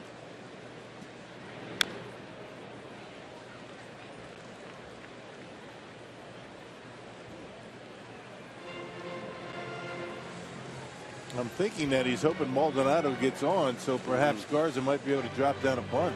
Yeah, advance the runners and then maybe try to squeeze another inning out of Matt Garza. That'd be the only reason he'd hit. If Counsell just wants another inning on the mound with his current pitching predicament. Maldonado lines one to right. Pence is right there to make the play. Hit it hard, but right at Hunter Pence for the first out of the inning, and Counsell is going to send Matt Garza to the plate.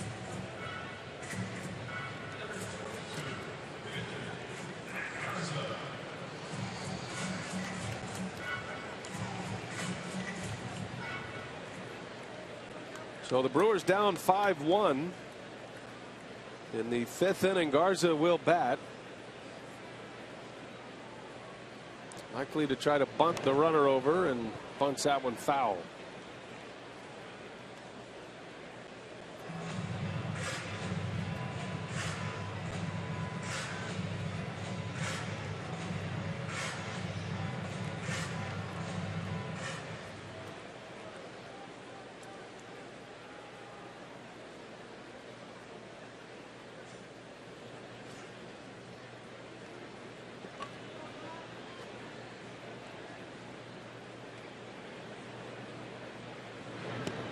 And the old Butcher Boy play.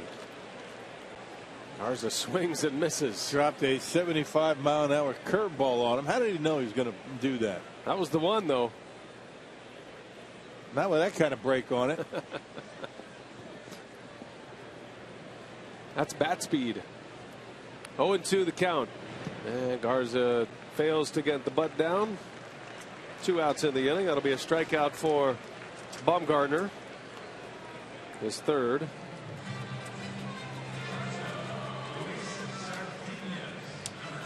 Here is Sardinus now looking for a 2-out hit. Trying to get the top of the order back to the plate.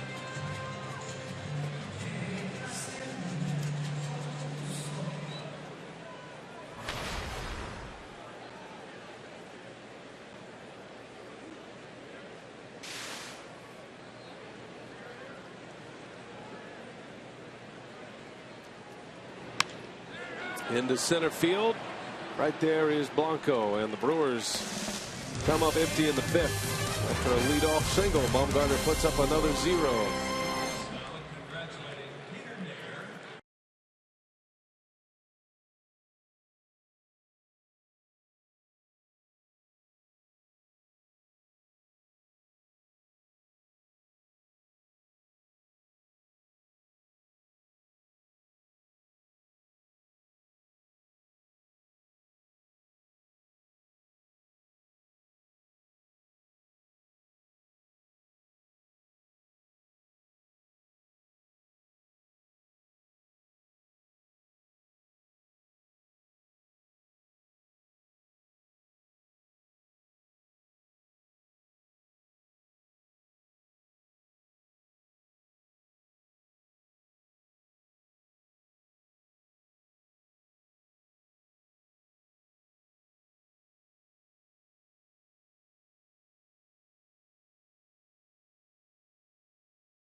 Light, the original light Pilsner. Cheers! It's Miller time.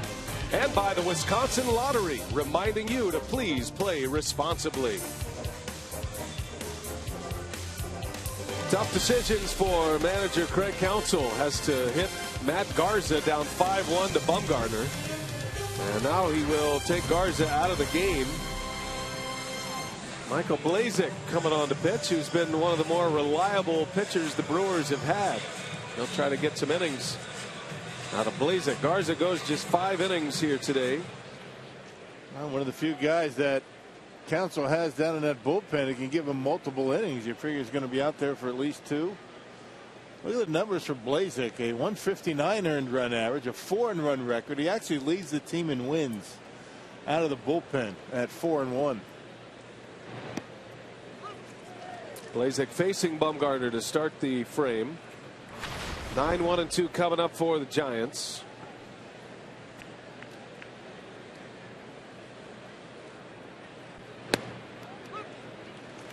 Quickly 0-2. And Blazek last pitched on Friday against the Braves.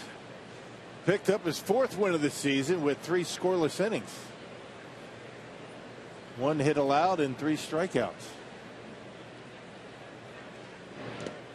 And Bumgarner chases. He strikes out.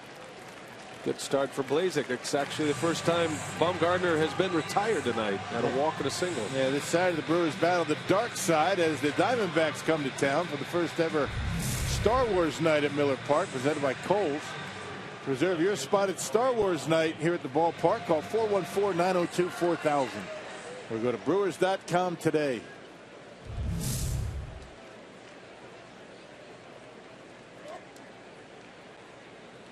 Top of the order, Nori Aoki. And Blazek actually came in that Willie Peralta game. The Brewers had a big lead. Willie had to come out after 4 innings. Blazek threw 3 scoreless innings and was credited with the victory.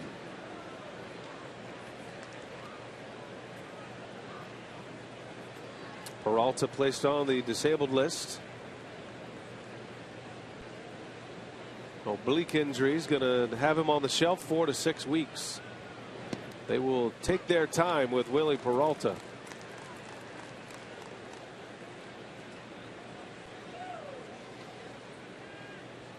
Big part of the future of the franchise. Brewers are going to have to make some hard decisions here shortly. I know they were hoping to get on a winning streak and climb back into the race, or at least start to approach 500. But Milwaukee opens play today 14 games under, 16-30. And there are a lot of scouts tracking the Brewers right now. A lot of players that could end up elsewhere if things continue. We had a chat with Mark Atanasio last week, and he said he is ready to make those tough decisions with general manager Doug Melvin if need be.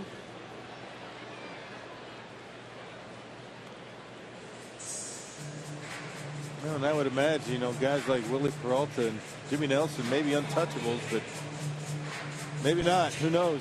Let's see what the direction the Brewers go in, and those questions are going to be answered in the next month.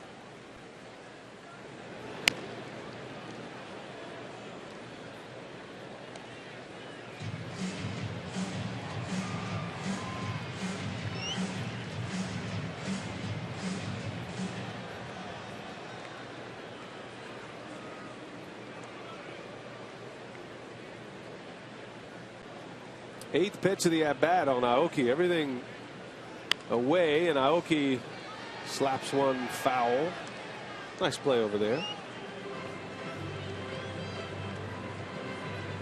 And Aoki with 20 walks and only 14 strikeouts coming into play tonight.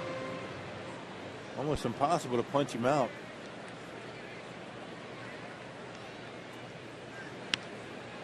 And a little soft fly ball. Braun's got a long way to go, but he'll run it down for the out. 2 outs for Blazek.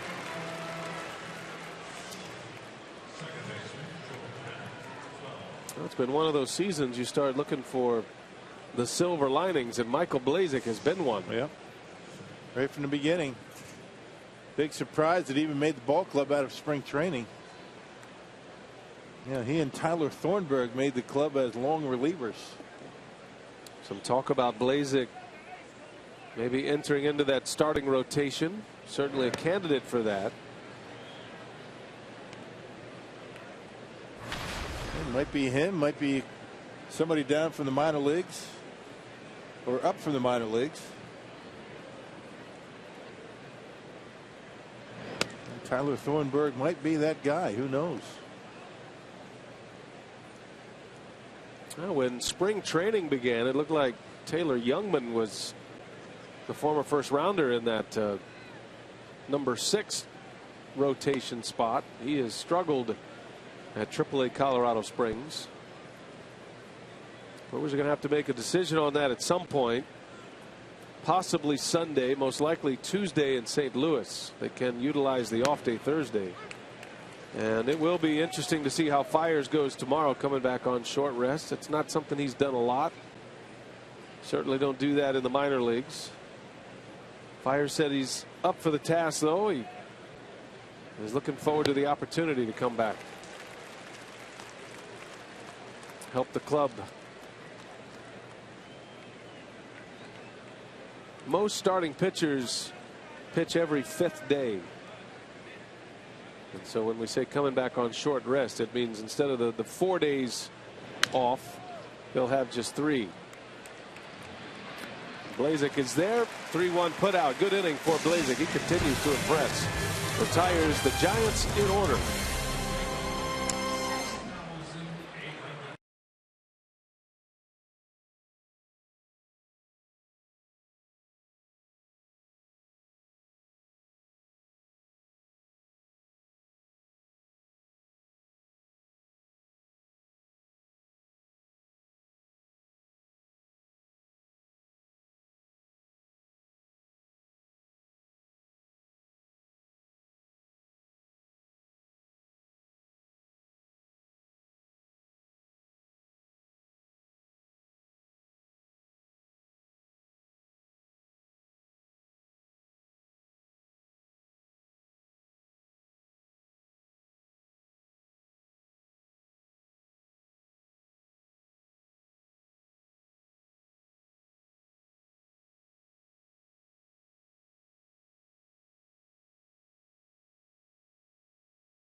Garza and his teammates for the Brewers Bowl-a-thon on Sunday, July 19th. You can enjoy a VIP reception, silent auction, and of course, bowling with the Brewers players while raising money for the Sojourner Family Peace Center, a safe haven for abused women and children. For more information, you can visit brewers.com/beyondthediamond, or you can call 414-902-4532. All right, Sophia, thanks. We are headed to the bottom of the sixth. Top of the order coming up. The Brewers trail Madison Bumgarner and the Giants 5-1. Just had the racing sausages race, and it ended up as a 4-wiener race here tonight. Close? No. Well, I haven't even watched the finish line because I was very concerned about the hot dog. Hot dog not only didn't finish, but didn't even make it to the on-deck circle. Hot dog was done. He's giving up, huh? Hot dog said, you know, Carolyn's down there. You know, we're just going to take this in. Good work, Carolyn. She made a great call. And there's a guy down there in the stands. He's actually in a real-life brat outfit. So he was cheering on the brat. There he is. Lederhosen. Yeah. He's all in. It's a good look. He had everything he had on the brat tonight. I think the brat was respectable tonight, unlike the hot dog. Holidays are traumatic times for sausages. You know, that's a great point. Some can handle it, some can't. The psychological part of what hot dog had to go through yesterday on Memorial Day. That's a great call. You know what? I didn't think about that. But you're exactly right. So that's next level analysis, Rob. Yeah, right. I mean, you even had your grill out yesterday, right? I did. Or your neighbors. What was it? No, it was mine. It was mine. Absolutely. You only across the street? I think I left the propane on, actually. Honey, if you wouldn't mind. It's probably empty by now. You got a guy for that? You got a propane guy? Oh, yeah. Oh, come right to the house. Of course he does. 3-2 pitch. Gomez lines one foul. Right by the Broad. Oh, and it hurt him. He's got to make that play. He had a lot of traffic in there. That's a tough play. I mean, look at it. A lot of people in front of him.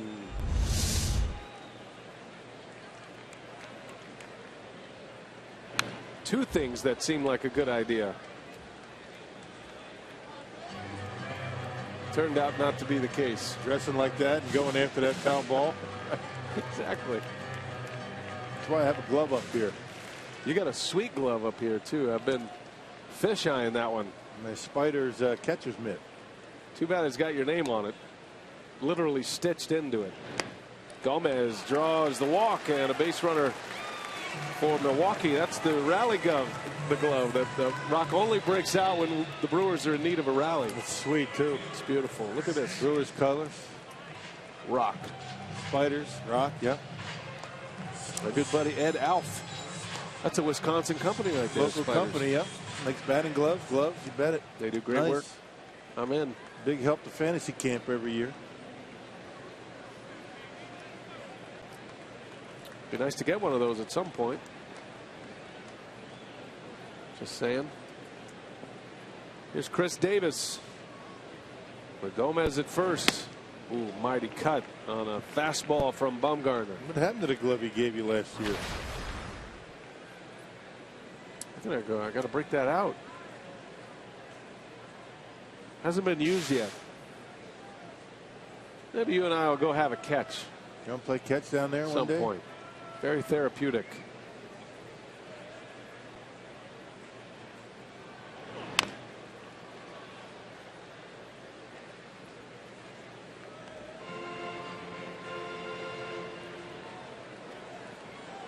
Davis with 2 homers yesterday. Trying to keep that hot bat going here. The Brewers are going to have to start to do a little damage on Bumgarner. He is cruising along here. He gave up the home run to Ramirez in the 4th. He's only given up 2 hits. Both leadoff runners for the Brewers have been walked. Ramirez in his 2nd, and now Gomez in the 6th.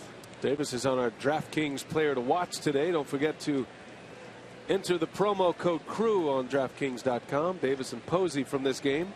Prince Fielder is red hot for the Rangers.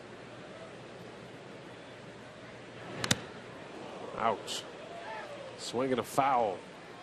Another mighty swing by Davis. That's an example of how tough Bumgarner is. Look at the location of this pitch.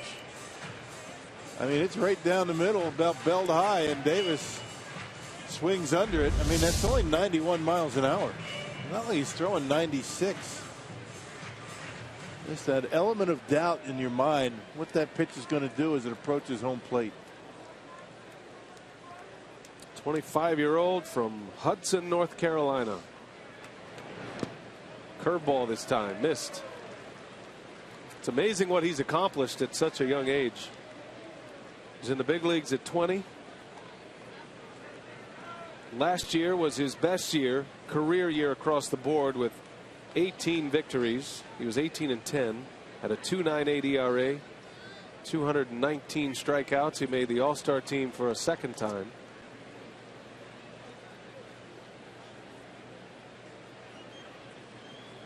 Two balls, two strikes. Never mind to check on Gomez at first.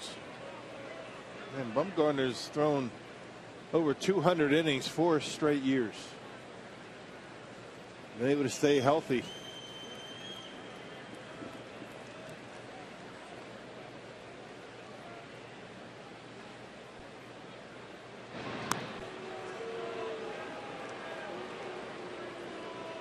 Giants are hopeful to get Matt Cain back shortly as well. He threw a simulated game today. They've been without him. Lincecum pitched last night. Got Tim Hudson in their rotation as well. He struggled his last time out. Their offense is what has carried them. And Bumgarner's been great. After a slow start to the year in early April, he's won 4 of his last 5 starts. Beat Kershaw and the Dodgers his last time out. Giants shut him out 4-0. Bumgarner went 6 1/3 scoreless. He had 2 starts early in the year. We give up 9 earned runs in 10 innings. Turned that around quickly, though.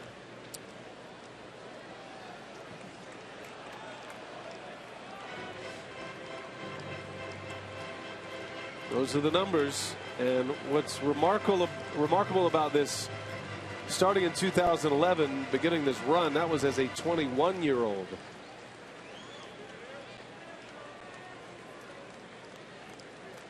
Starting pitchers, they make it a priority to make 30 starts in over 200 innings, and he keeps doing it. That is a fair ball off the glove of Duffy.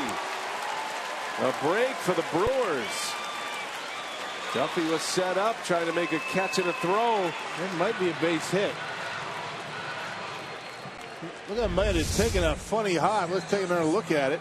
Some top spin. You know, the problem that he had, he didn't charge it. He lays back on it, and that spin eats him up. Able to get a piece of it, but it will be a base hit for Chris Davis. And that gives the Brewers 2 base runners for Ryan Braun. So give Davis an infield hit. That's a huge break, and now a chance with 1 swing of the bat to get right back in this against one of the game's premier pitchers. And just the guy to do it, the co-player of the week in the National League. He nearly hit one out of here his last time up. What a matchup here. Bumgarner and Braun. Braun has been dynamite with runners in scoring position this year. He's hitting .429. 12 for 28 with runners in scoring position. 2 on, nobody out to start this 6th inning. Powerball home run leaderboard. Braun sitting at the top with 12. And he is among National League leaders. Tied for 4th in the league. Bryce Harper leads the league with 16. Braun is also 4th in RBIs. Giancarlo Stanton has 42. Braun with 36.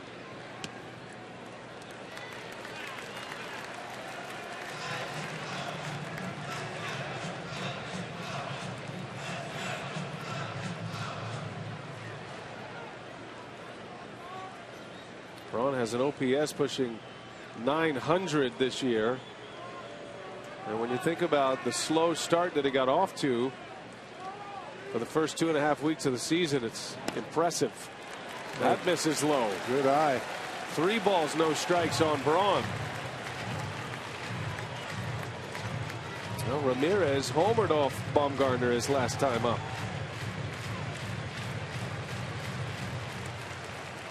Bochy seems pretty calm. When you have an ace like this, bullpen is quiet. Well, Braun doesn't normally swing 3-0. Let's see what he does here. He swings, and it's a base hit. Down into the corner. Gomez is in. Davis chugging around third. He will hold there as Ryan Braun doubles. An RBI double to make it 5-2 on a 3-0 pitch. Now there you go. I mean, very rarely do you see Ryan Braun swing on a 3-0 count. Gets one middle in. He's looking in there and able to get it right by Duffy down the line in left field. Well, Duffy didn't miss that one by much. But Ryan Braun with another hit with a man in scoring position. Another RBI. 37 now for Braun, and Brewers set up nicely. Second and third, nobody out. Meeting at the mound. Pitching coach Dave Righetti out to have a chat with Bumgarner. Aramis Ramirez has been on twice tonight. He walked in the second and then in the fourth. On the first pitch he saw, Marshfield Clinic's shining moment of the game. Bumgarner knew it. Home run number 6 for Aramis Ramirez. He'll be ready to swing here, you can bet. Takes a hack. Bumgarner gets one in under his hands. Can't tell you how unusual it is for Ryan to be swinging 3-0, but if you're facing a guy like Bumgarner, that's when you want to do it. You get a pitch that you think you can handle, go to hacking, and it paid off. Just 4 times in his career prior to that one he has swung at a 3-0 pitch. He is 3 for 4. Now 4 for 5. There you go. Some guys just don't like to do it. He did it that time.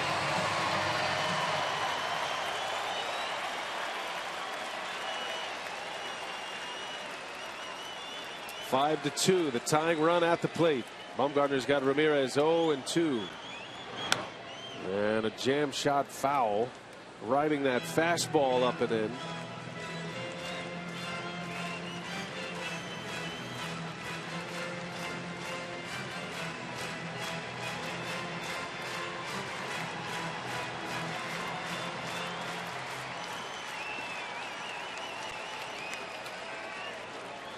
Second and third. Giants have their infield back. They'll concede a run on a ground ball. Ramirez hoping for much more than that. There's still no activity in that Giants bullpen. That's the confidence that Bochy has with this guy on the mound. Righetti finally going to the phone down there. Ramirez just stays alive. Just caught a piece. 1 ball, 2 strikes. The count remains on Aramis.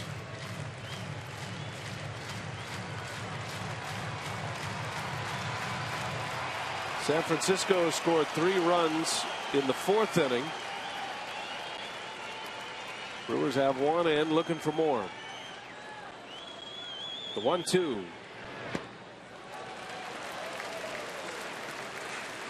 Pitch count on the rise now for Bumgarner, 93.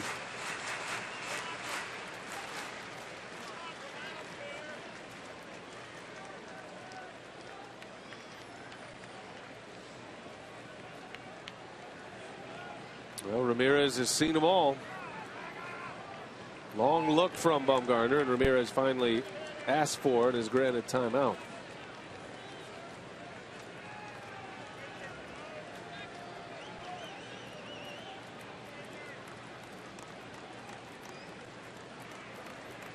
Two balls, 2 strikes. Ooh, just missed. Then with the backdoor cutter, and Ramirez takes ball 3. That was close. It might have been just a little bit down and off the plate. There's Fox Tracks had it off the plate. Well, now Bumgarner has to come in there. Rogers would be next. A 3-2 pitch.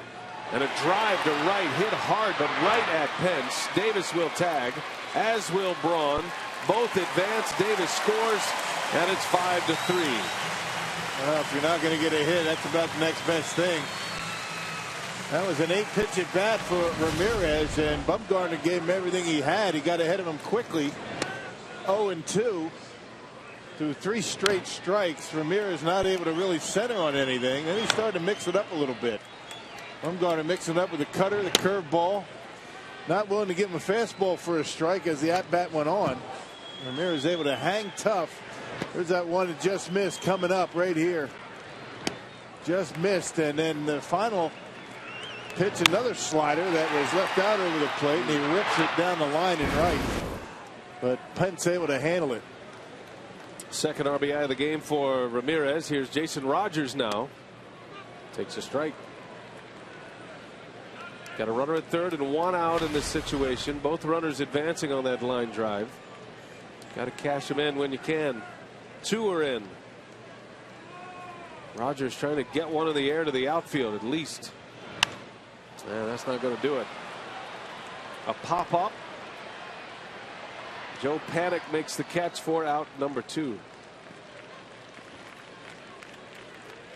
And Braun still at third.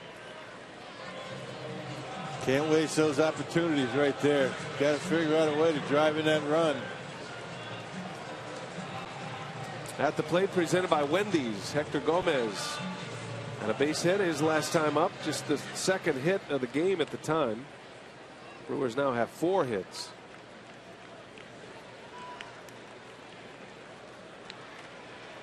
Well, he's got a homer against Clayton Kershaw this year. He'd love to add Madison Bumgarner to the list.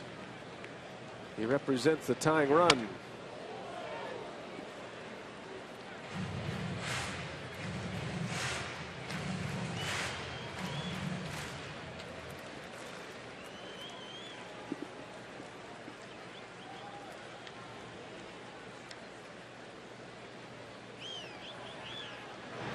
That ball's lined. Oh, it's caught by Crawford. Wow. What a play that was. Brandon Crawford saves a run for Bumgarner. Impressive from the Giant shortstop. Takes a hit away from Hector Gomez. Wow. That was a great play.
Delivery of the game, and the Giants shortstop full layout there to make that play. First move he made was what made that play for him. Angled straight back, did not really take a false step.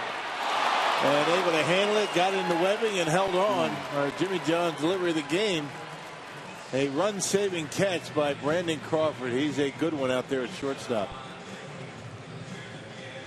Well, remember earlier tonight, Hector Gomez on a diving stop took a hit and 2 RBIs away from Buster Posey.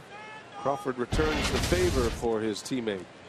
Corey Knebel is in his first appearance at Miller Park. He just got called up by the Brewers on the last road trip and made an appearance against his former team, the Tigers, the team that traded him to the Rangers. And then he pitched twice in Atlanta, and he has pitched well all 3 times out. Yeah, scoreless inning in the extra inning game on Saturday. Scoreless 10th against the Braves. Hard throw with a good curveball. 96 on that last one.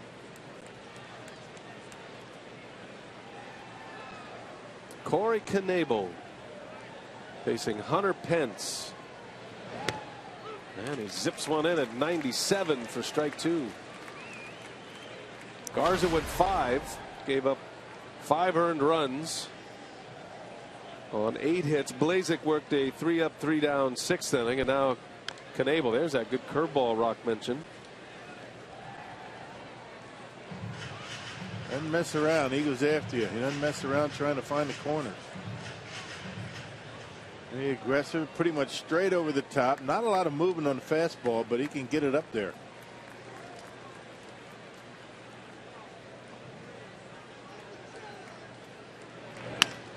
On the ground to third, Ramirez makes the play for the out. Pence retired and 1 away in the 7th. Leads us to our Carsoup.com trivia. Which former Milwaukee Brave and Brewer was the Giants manager before Bruce Bochy? That would be Felipe Alou.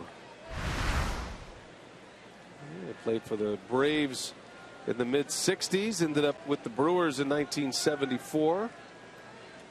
Had 2 of his brothers in the big leagues at the same time. And managed not just the Giants, but also the Montreal Expos. One of the most respected players from Latin America, and paved away a significant path for a lot of young Latin American players to come. His son Moises was a longtime big leaguer as well. Yeah, Felipe and his 3 brothers man the same outfield in the big leagues. You're not going to see that happen anytime soon. Jesus, Matty, and Felipe Alou. Can you imagine? 3 brothers all in the big leagues, all on the same team, and all in the lineup. Yeah. Amazing. Buster Posey here. Slow tapper foul. Posey's got a pretty significant streak going. He walked in the 5th inning. He has been on base 26 consecutive games now. That's the longest such streak of his career. Posey had the day off yesterday. Came in with a .310 batting average, 7 homers, 24 RBIs. The heart and soul of the Giants, Buster Posey. And the reason there's a collision rule in baseball.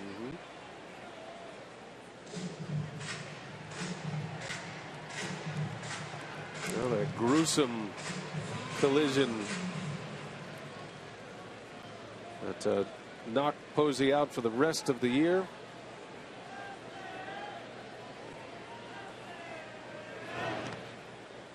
And then baseball started to look at that, changed the rule, actually created a review challenge system for collisions at the plate, trying to keep catchers safe.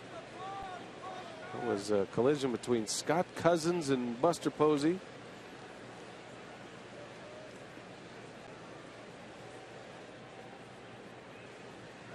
Two. That's going to slice into the seats. Foul.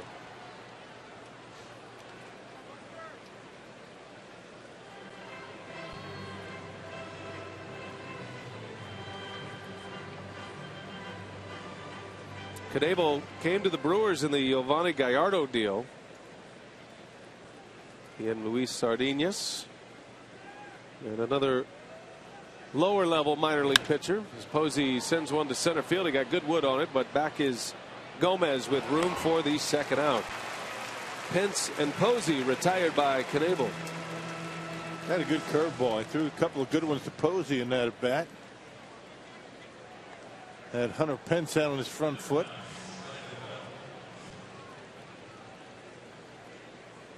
Knebel's been impressive. Hasn't shied away from the big moment. Had to be used in a key situation in Atlanta. And had a couple of men on base. He came through it very well. And that curveball he throws plays to both lefties and righties. It's a straight down nasty curveball. Not many throw the curveball as hard as Knebel does. And then he backs it up with a mid to upper 90s fastball. He relies on the high fastball and the big curveball. I mean, it's a good combination.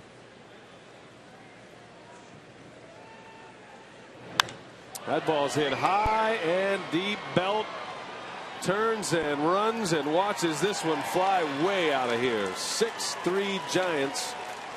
Belt knew he got that one. 5th homer of the year for Brandon Belt. And the Giants get a run back. Yeah, up until that at bat, the Brewers have been able to handle Brandon Belt pretty well. Struck out 3 times yesterday, a couple of times tonight, but got a high fastball. That's what we were talking about. And makes contact, puts the head down, and jogs around the bases. It's a big run. Giants get that run back, or at least one of them back. And it's a 3-run lead again. Been some long home runs hit in this series. Hunter Pence and Brandon Belt with homers for the Giants tonight. Ramirez is homered for the Brewers. Here's Crawford now, and he takes a strike.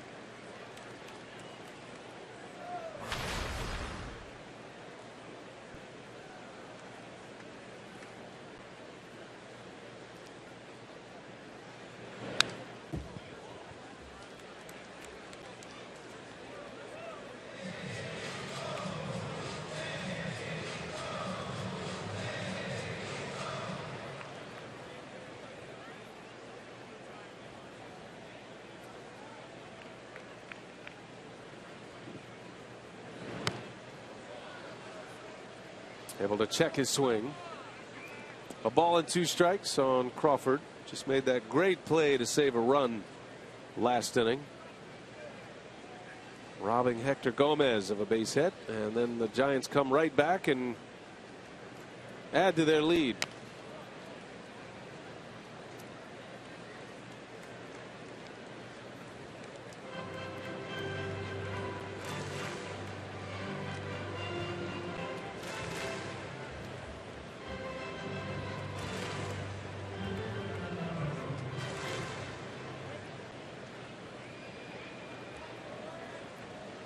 Here's a 1-2 from Knebel. Count remains at a ball and 2 strikes. Final game of the series tomorrow afternoon. And then the Brewers will take Thursday off. The Diamondbacks come to town Friday. 3-game series with Arizona. And then another 10-game road trip. Just in time. Back-to-back road trips of 10 games.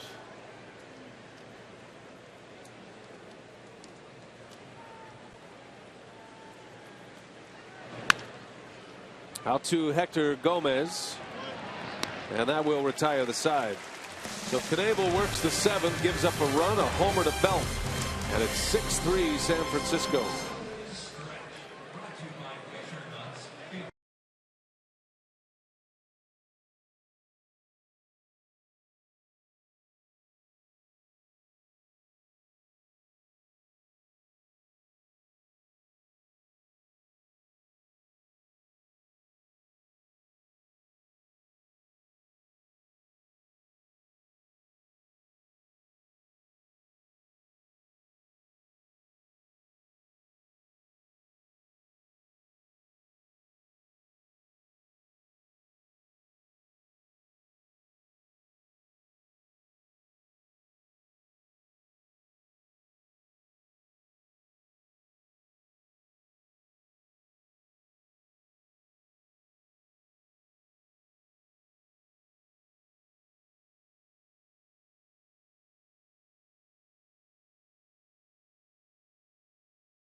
Judy and Briett from Wausau. Great to have them in the ballpark.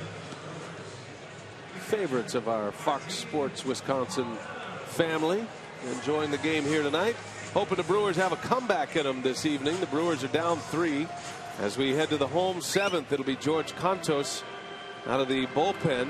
Madison Bumgarner goes 6 innings tonight, 3 earned runs allowed. He is in line for the win, which would be his 6th. Yeah, Brewers handled him pretty well. They got his pitch count up there and chased him after 6 innings. George Contos, good numbers. This is a good bullpen for these Giants. A .213 earned run average, 22 appearances, and Contos has more innings out of the bullpen than any National League reliever with 25 1/3. And Bochy might ask him to go a couple here today. Maldonado leads off. Brewers are trying to flip the script here a little bit. Giants with 6 runs on 9 hits. They've hit 2 homers, Pence and Belt. Maldonado to third, Duffy right there. 1 out away for Contos. Hey, nothing says summer like Brewers baseball in the State Fair. Get 1 Terrace Reserve ticket to a select Brewers game and 1 general admission ticket to the Wisconsin State Fair, presented by U.S. Cellular. Offer just $15. For details, visit brewers.com/state fair. Always a great time in Wisconsin. You can taste the cream puffs now. Elian Herrera will bat for the pitcher, Knebel.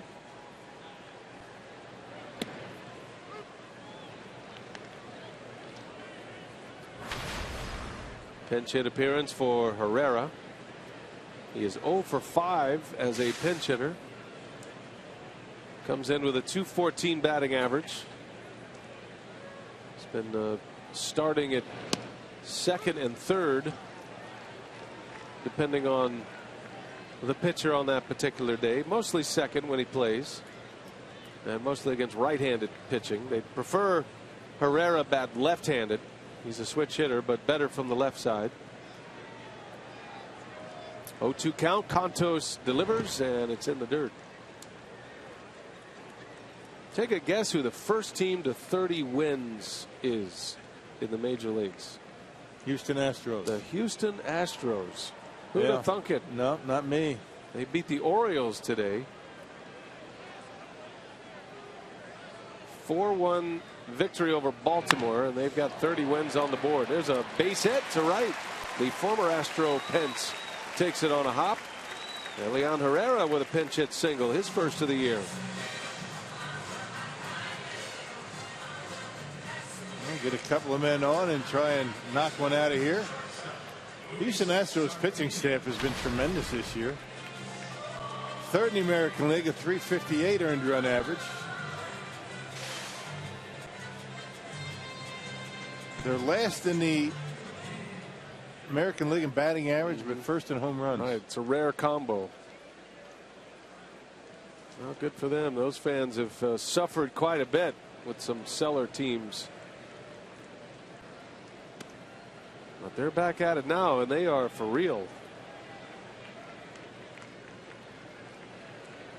Astros are leading their division, the American League West Division, by 6 games over the Angels.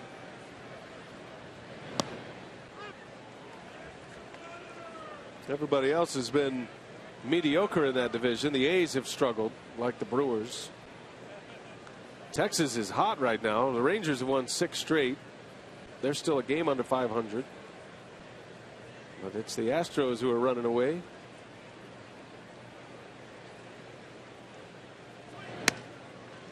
Interesting that you have first place teams in the 3 divisions in the American League: the Rays, the Royals, and the Astros. The Rays are tied with the Yankees in the top spot in the American League East. That's a pretty tight division right now. All teams within 3 games.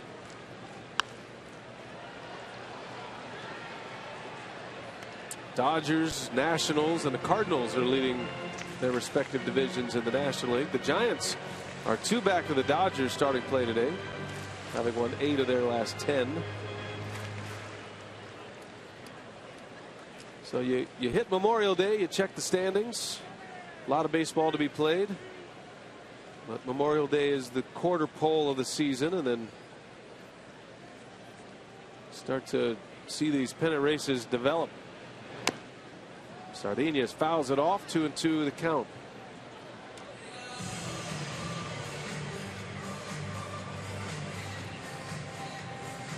Cubs won again today. They won on a walk-off.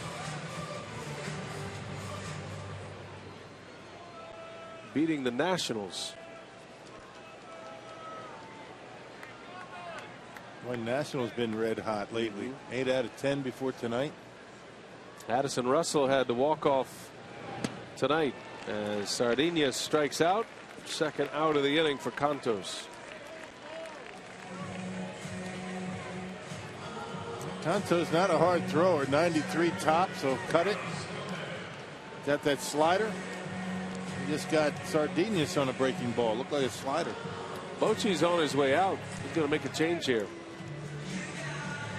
No, Bochy not going to give the Brewers any hope to try to get a big swing and get back in it, at least not with Cantos on the mound. He'll head to the dugout. Bochy will go to the bullpen with Carlos Gomez coming to bat. Interesting move here. Here comes Romo.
Sergio Romo is in the pitch.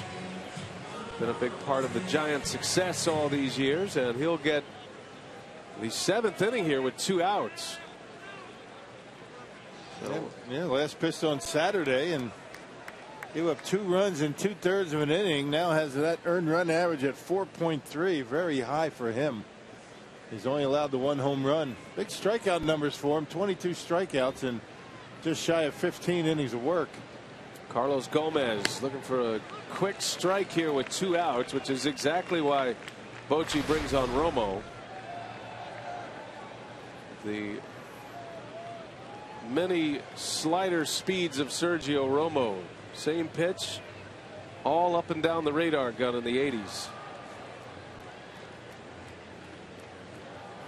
Runner at first, 2 outs. Brewers down 3. Need something good to happen. And Gomez, that is a strike. Looked like a called strike from the home plate umpire. At least his motion anyway. Yeah, very rarely going to see Romo come inside. Doesn't throw many fastballs, at least not for strikes. 0-2 to Gomez. Lays off that one. Yeah, back in 2013, Romo had 43 saves for the Giants. Lost his job last year. He still picked up 23 saves. Got the final out of the 2012 World Series victory, striking out Miguel Cabrera. Count remains at 1-2.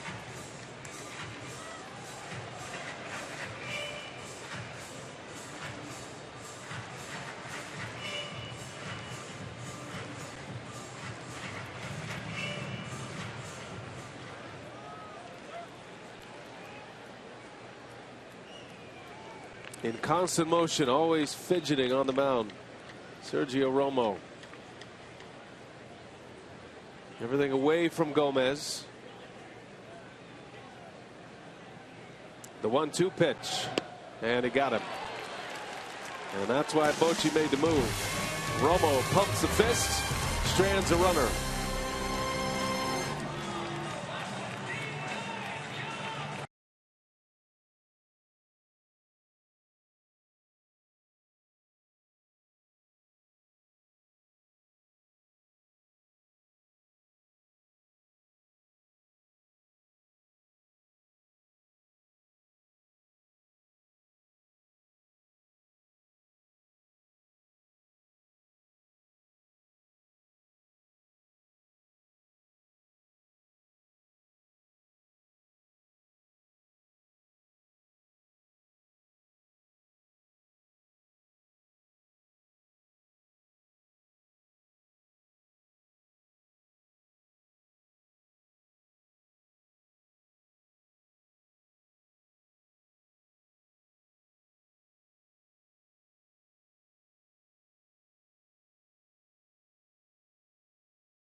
What's on tap?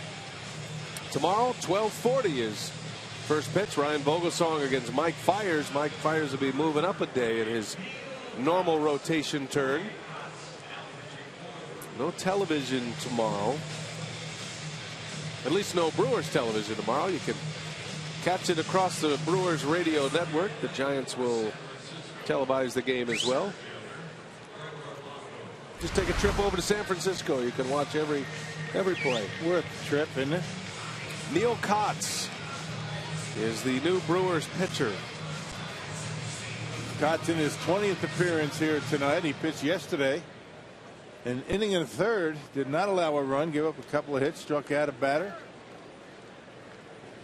And Kotz could use a good inning. Almost as many strikeouts as innings pitched for Kotz, but home run ball has hurt him this year. 6 of them. Gregor Blanco will lead off. He swings at the first pitch, fouls it off.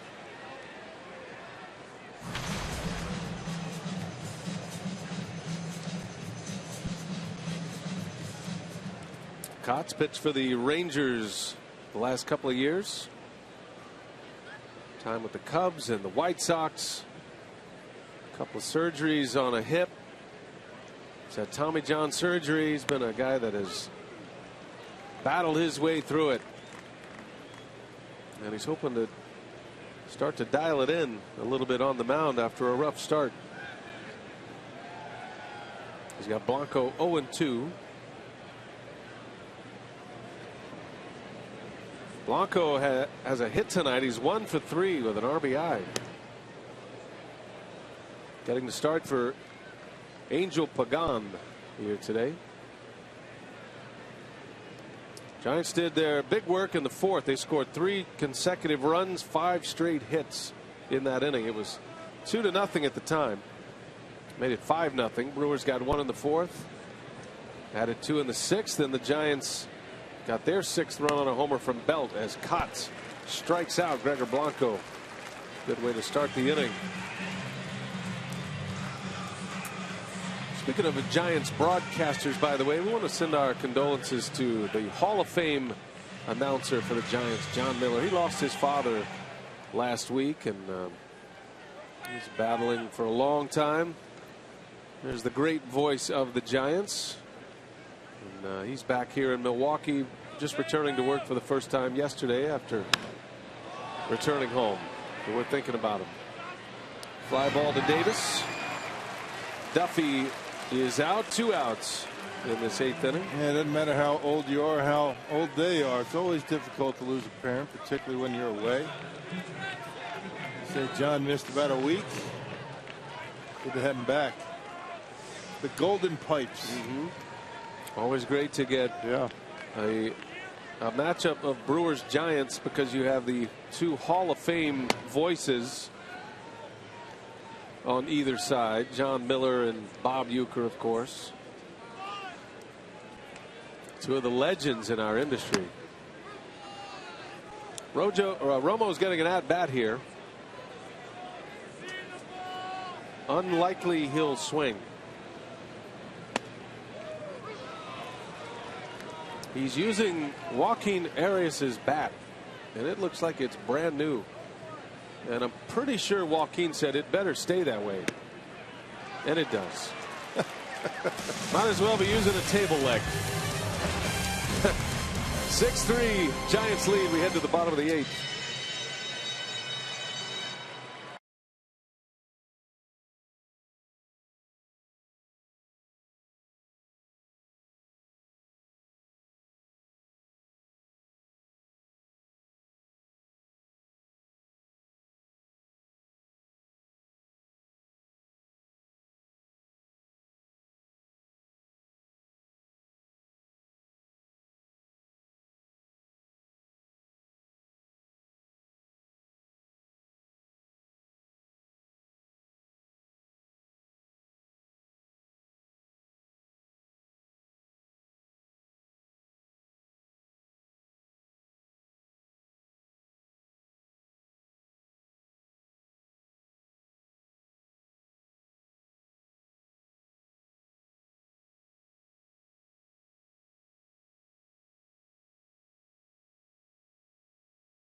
Getting ready for Brewers Live. I'm going to throw you a curveball. Not talking about pitching, but Davis, Braun, and Ramirez coming up. They've done well tonight. Yeah, these are guys that are swinging the bat. And what you need some base runners.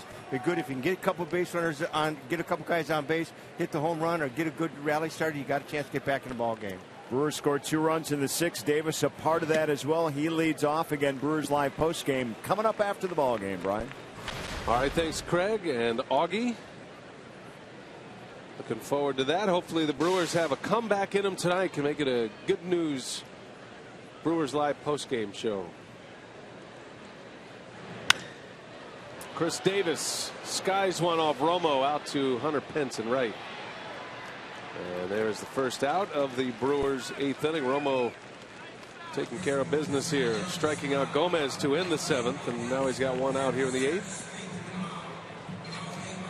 Well, Ryan Braun gave him something to cheer about in the 6th inning, swinging away at a 3-0 pitch, a rare swing at 3-0, and his 3rd career base hit on a 3-0 count. Scored Gomez. That was a double for Braun.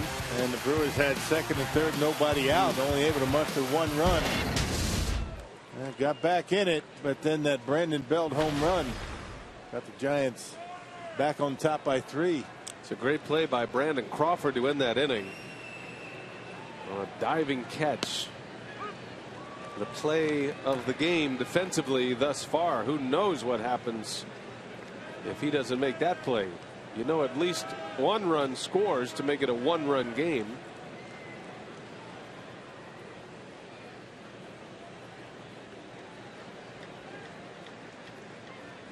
And that play by Hector Gomez early in the game made it. And makes this one in reach. Hey, he saved 2 runs on that great play. A Buster Posey ground ball. Been some good defensive plays in tonight's game.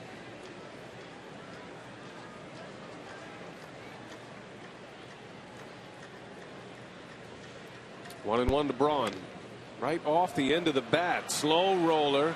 Belt flips it to Romo, who hits the bag and gets the out.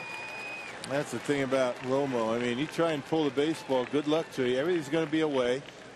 All the strikes he's going to throw are going to be sliders away. And Ryan Braun right off the end of the bat. A good play. Good communication by Romo and Belt.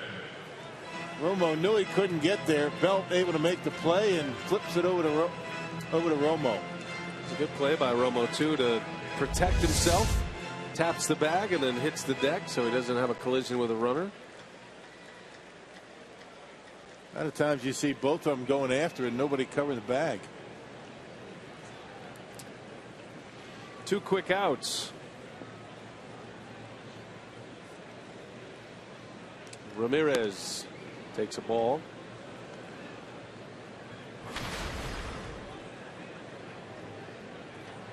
Now Bruce Bochy making the call in the 7th inning with 2 outs.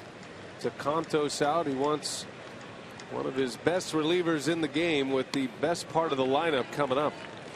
Gomez, Davis, Braun, Ramirez, and Romo is up for the task so far. Bochy often credited with the best usage of his bullpen, and he deserves a lot of credit.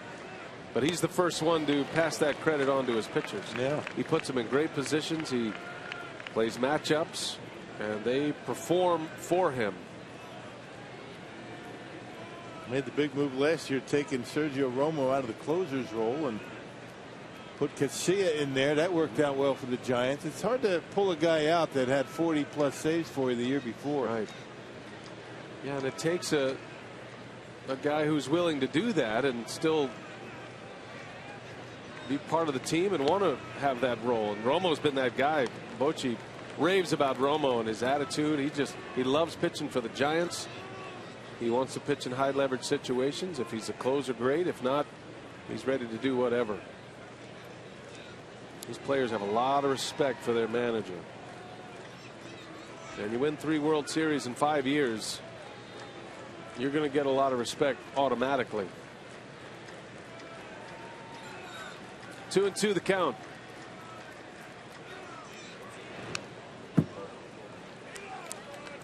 Yeah, Ramirez had one to hit right there. Romo left that one right down the middle.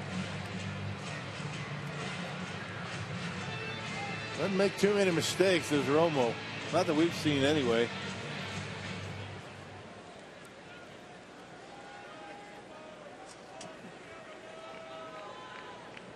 See that patch on the shoulder of the Giants uniforms for Lon Simmons, their legendary broadcaster who passed this year. Ramirez pops it foul. That is going to be off the dugout.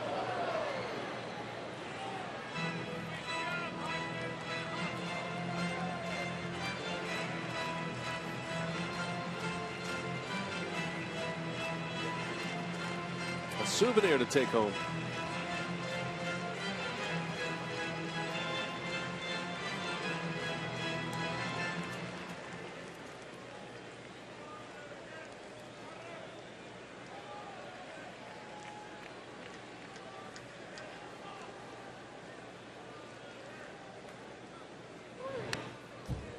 Ramirez hanging tough.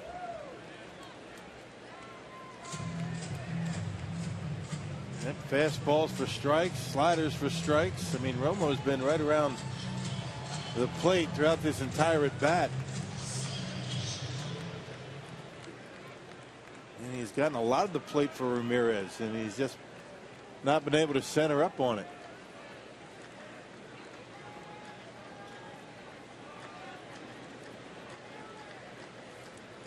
Pitch number 8 of the at bat. And a base hit to right. Ramirez with a clean single. Good piece of hitting there. So the inning continues for Milwaukee. And here comes Jason Rogers. There's another 8-pitch at bat for Ramirez. And he just kept hanging in there. He's got some fastballs they hit in that at bat. That last one, 87 miles an hour away from him, and he hits it hard into right field. 2 good at bats for Ramirez, taking it to right. Brewers need a big hit. Got Hector Gomez on deck. Rogers at the plate with 2 away. And a breaking ball misses. You got Adam Lynn. You got Parra on the bench. And the Brewers elected to stick with Rogers.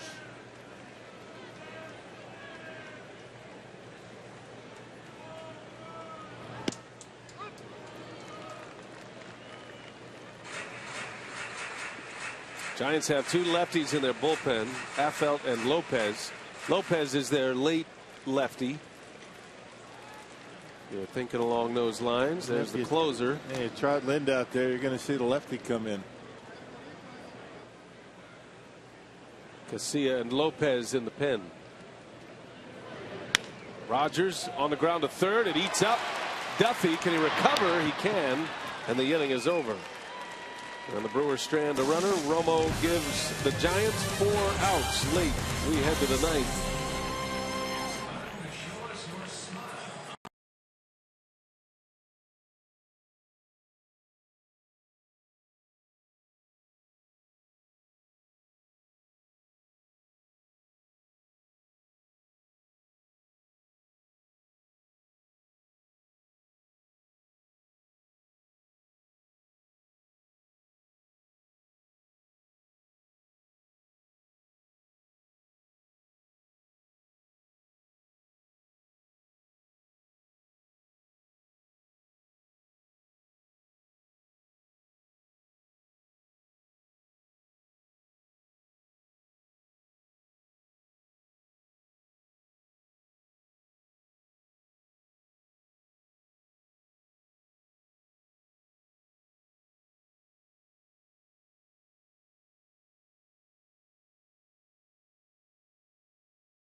Inning, Giants lead it 6-3. Giants won last night by a final of 8-4. It'll be the top of their order coming up. Couple of lefties in Nori Aoki and Joe Panik. Neil Kotz will stay in the game. David Goforth is loosening in the Brewers bullpen, anxiously awaiting his major league debut. It could come here in this inning. Yeah, he'd like to get that out of the way for sure.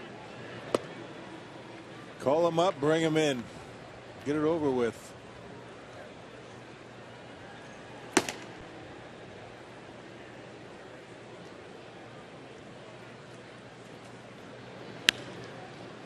Aoki slashes one foul. 2 more hits tonight for Nori Aoki. Had 4 last night or yesterday afternoon, including a home run. Drove in 2. He was on base 5 times yesterday. He's done a good job for him. Swing and a miss, 1-2 the count. He was a star in Japan. prior to his arrival in Milwaukee. The Brewers signed him sight unseen. Meaning they hadn't scouted him in Japan. Had a workout with him, I remember, in Arizona, and ended up signing him to a 2-year deal. They traded him to the Royals last year for Will Smith prior to last season. Trade that worked out for both. Obviously, the Royals went to the World Series. Aoki wasn't their everyday right fielder last year. Kind of shared that role. They had terrific outfield play with the Royals last year. Lorenzo Cain and Gerard Dyson and the Gold Glover Alex Gordon. Terrific leadoff hitter. I mean, he's going to walk. He doesn't strike out. On base percentage near 400 so far this year. And he slaps that one up the middle for a base hit. Good flat out hit. Nori Aoki going to push his on base percentage near 400 with that hit. 3 hits tonight. 7 hits in the 2 games. Yep. That is unorthodox a hitter as you're going to see. Just kind of throws the bat at the baseball. He's trying to put the ball in play. That's all he does. But he's finding holes this year.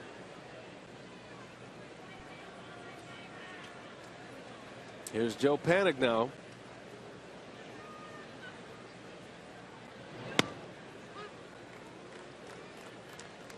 Panik had a big hit earlier tonight. Had a double and an RBI in the 3rd. Hit one over the head of Gomez. The second Giants run.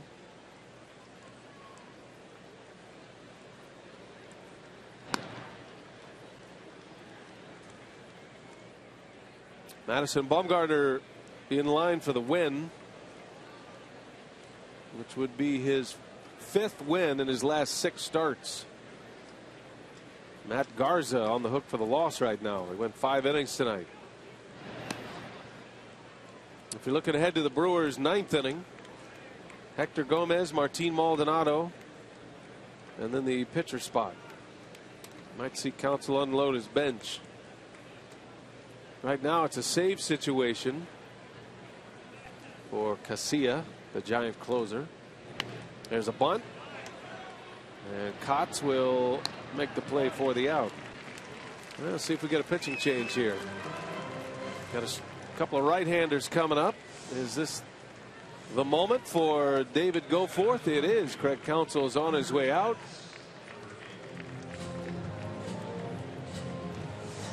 And they're all anxious in Mississippi.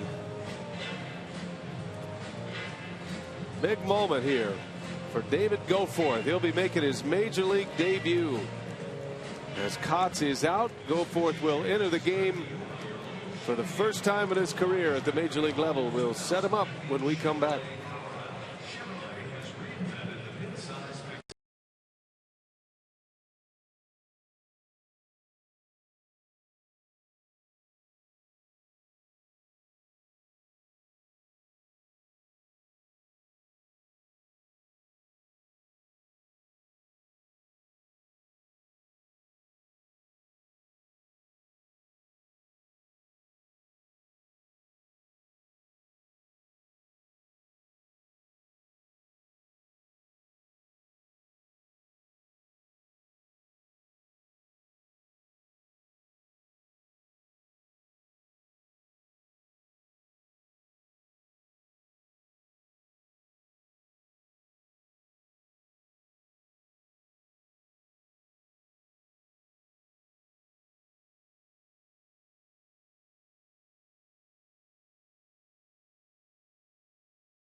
6'3", and entering the game is David Goforth, his major league debut. You see his numbers at AAA Colorado Springs. Big strikeout pitcher down there.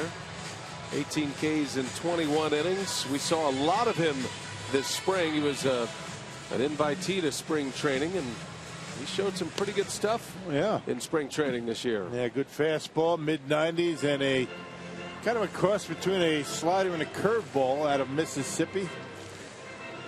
26 years old. He was a closer down in Huntsville in Double-A last year. 27 saves for Goforth. A 376 earned run average. Wasn't a closer in AAA. That was Corey Knabel's job. And the first batter he'll face is Hunter Pence.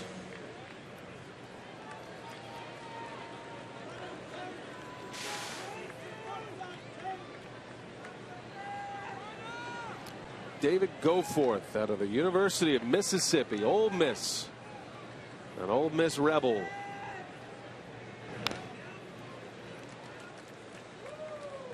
Goforth on the roster. I misspoke. He was not an invitee to spring training. He was just a participant. Meridian, Mississippi. Drafted in 2011. He was a 7th rounder that year. Here he is in the big leagues in 2015.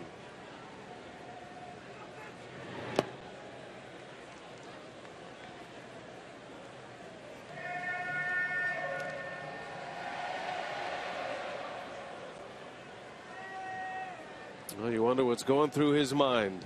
Well, you hope he's nice and calm. He's got a couple of all-stars to deal with. First 2 batters he faces in the big leagues, Pence and Posey.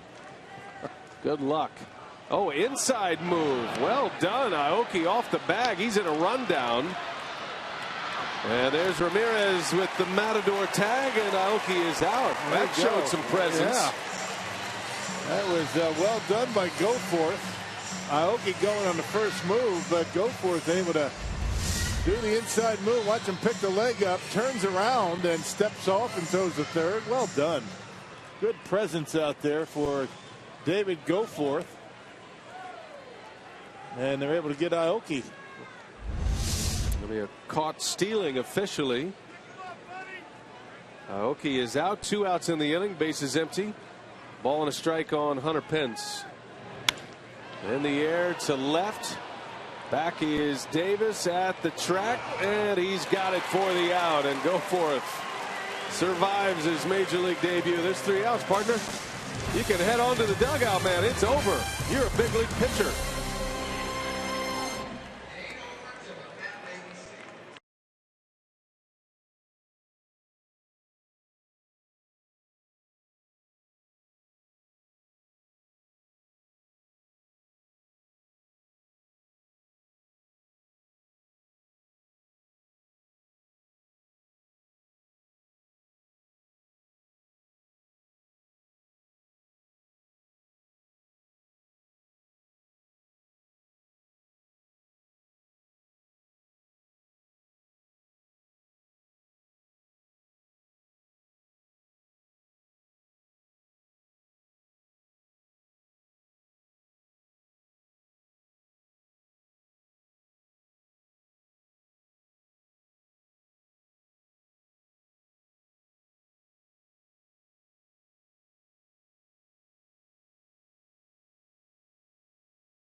Retires Hunter Pence. Showed some poise on an inside move for a pickoff, and he's got one in the books. He is in the baseball encyclopedia now. I'll see if the Brewers can come up with a rally here. Give him a win. How about that? Santiago Casilla, the Giants closer, is on in a 6-3 ball game. Yep, mid-90s fastball with a slider. 12 out of 14, 12 saves for Casilla, good for 5th most in the National League. Has converted 31 of his last 34 save opportunities dating back to last season.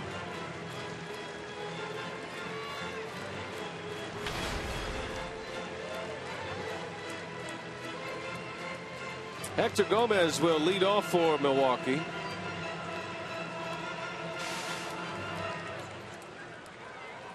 Looks like Counsell is going to use Gerardo Parra next. He's on deck. Adam Lind is down there somewhere, I'm guessing.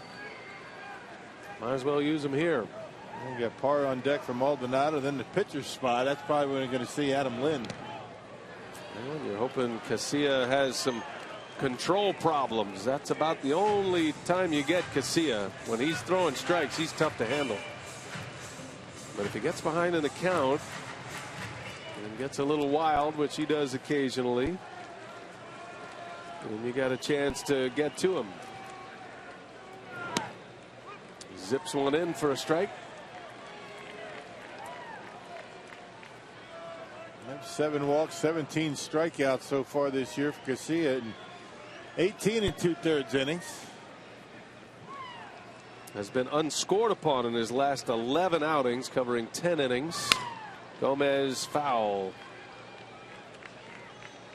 And it's not just the runs that have been impressive. He's only given up 1 run in the last 14 innings. At a .64 earned run average. Doesn't overpower you with the fastball, but he's got great stuff. He's got a good breaking ball. A little hesitation and a swing and a miss. 95 with a little bit of sink. Gomez is out. That's going to bring up Gerardo Parra now.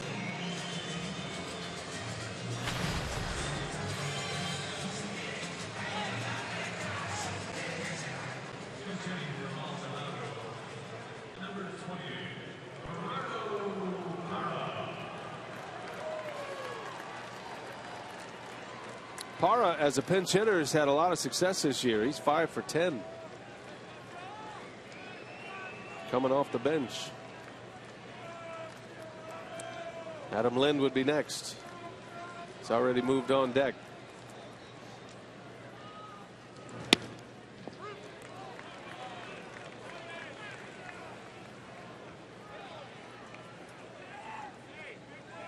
Those are the numbers as a pinch hitter.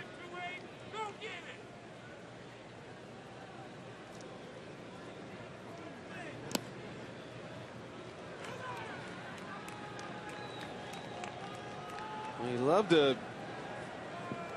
get the top of the order up with some base runners and a chance to tie this game. Just trying to get Carlos Gomez to the plate and go from there. Into right center, that's going to get down, a base hit. Pence will cut it off. Parra with another base hit coming off the bench. Number 6 of the year. It's a single. And the tying run is now on deck for Milwaukee. Yeah, got a fastball up out over the plate, and boy, he continues to swing a hot bat. Another hit off the bench. There's the pitch up and in, and Parra able to pull the hands in and find the outfield grass with it. Well, there's one base runner and need another.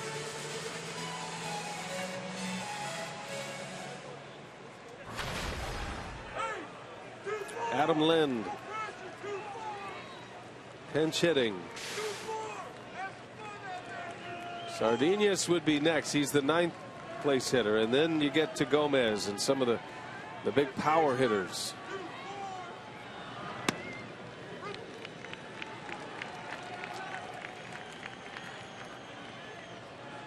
Lind with pretty solid numbers across the board. He's hitting .264. On base percentage just over .350. Slugging around .480.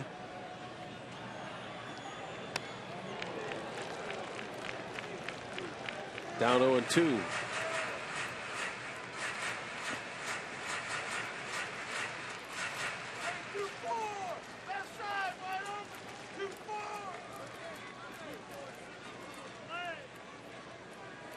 Luis Sardinas would be next.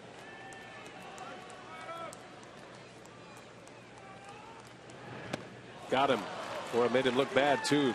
Casilla strikes out Adam Lind on 3 pitches. Yeah, that's a couple of those out of the strike zone. The high fastball he swung to right before that.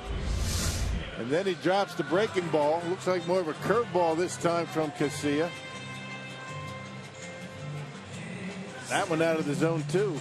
Good look at the grip there. The spike curveball digs that index finger into the ball. Knebel throws it that way. Jimmy Nelson. Get a lot of bite on that breaking ball. Here's Sardinas. To center field. Shallow. Falling. It is down. A base hit. Wow. Here we go. The Brewers will bring the tying run to the plate. Sardinas does get it to the top of the order. His first hit of the night. Oh, that ball was up in the air a long time, and I think Bruce Bochy's a little upset that ball fell. I mean, really no reason why the Giants outfield should be that deep with a 3-run lead, and that the Brewers will take it. And now you got Carlos Gomez up there representing the tying run.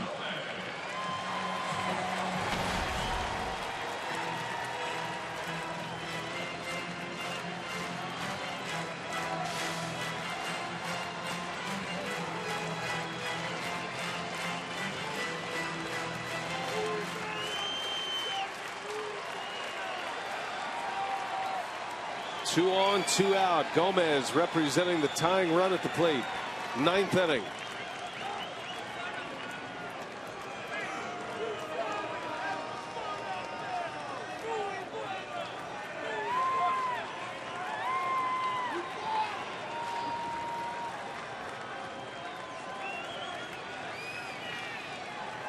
And now Casilla wants Posey out.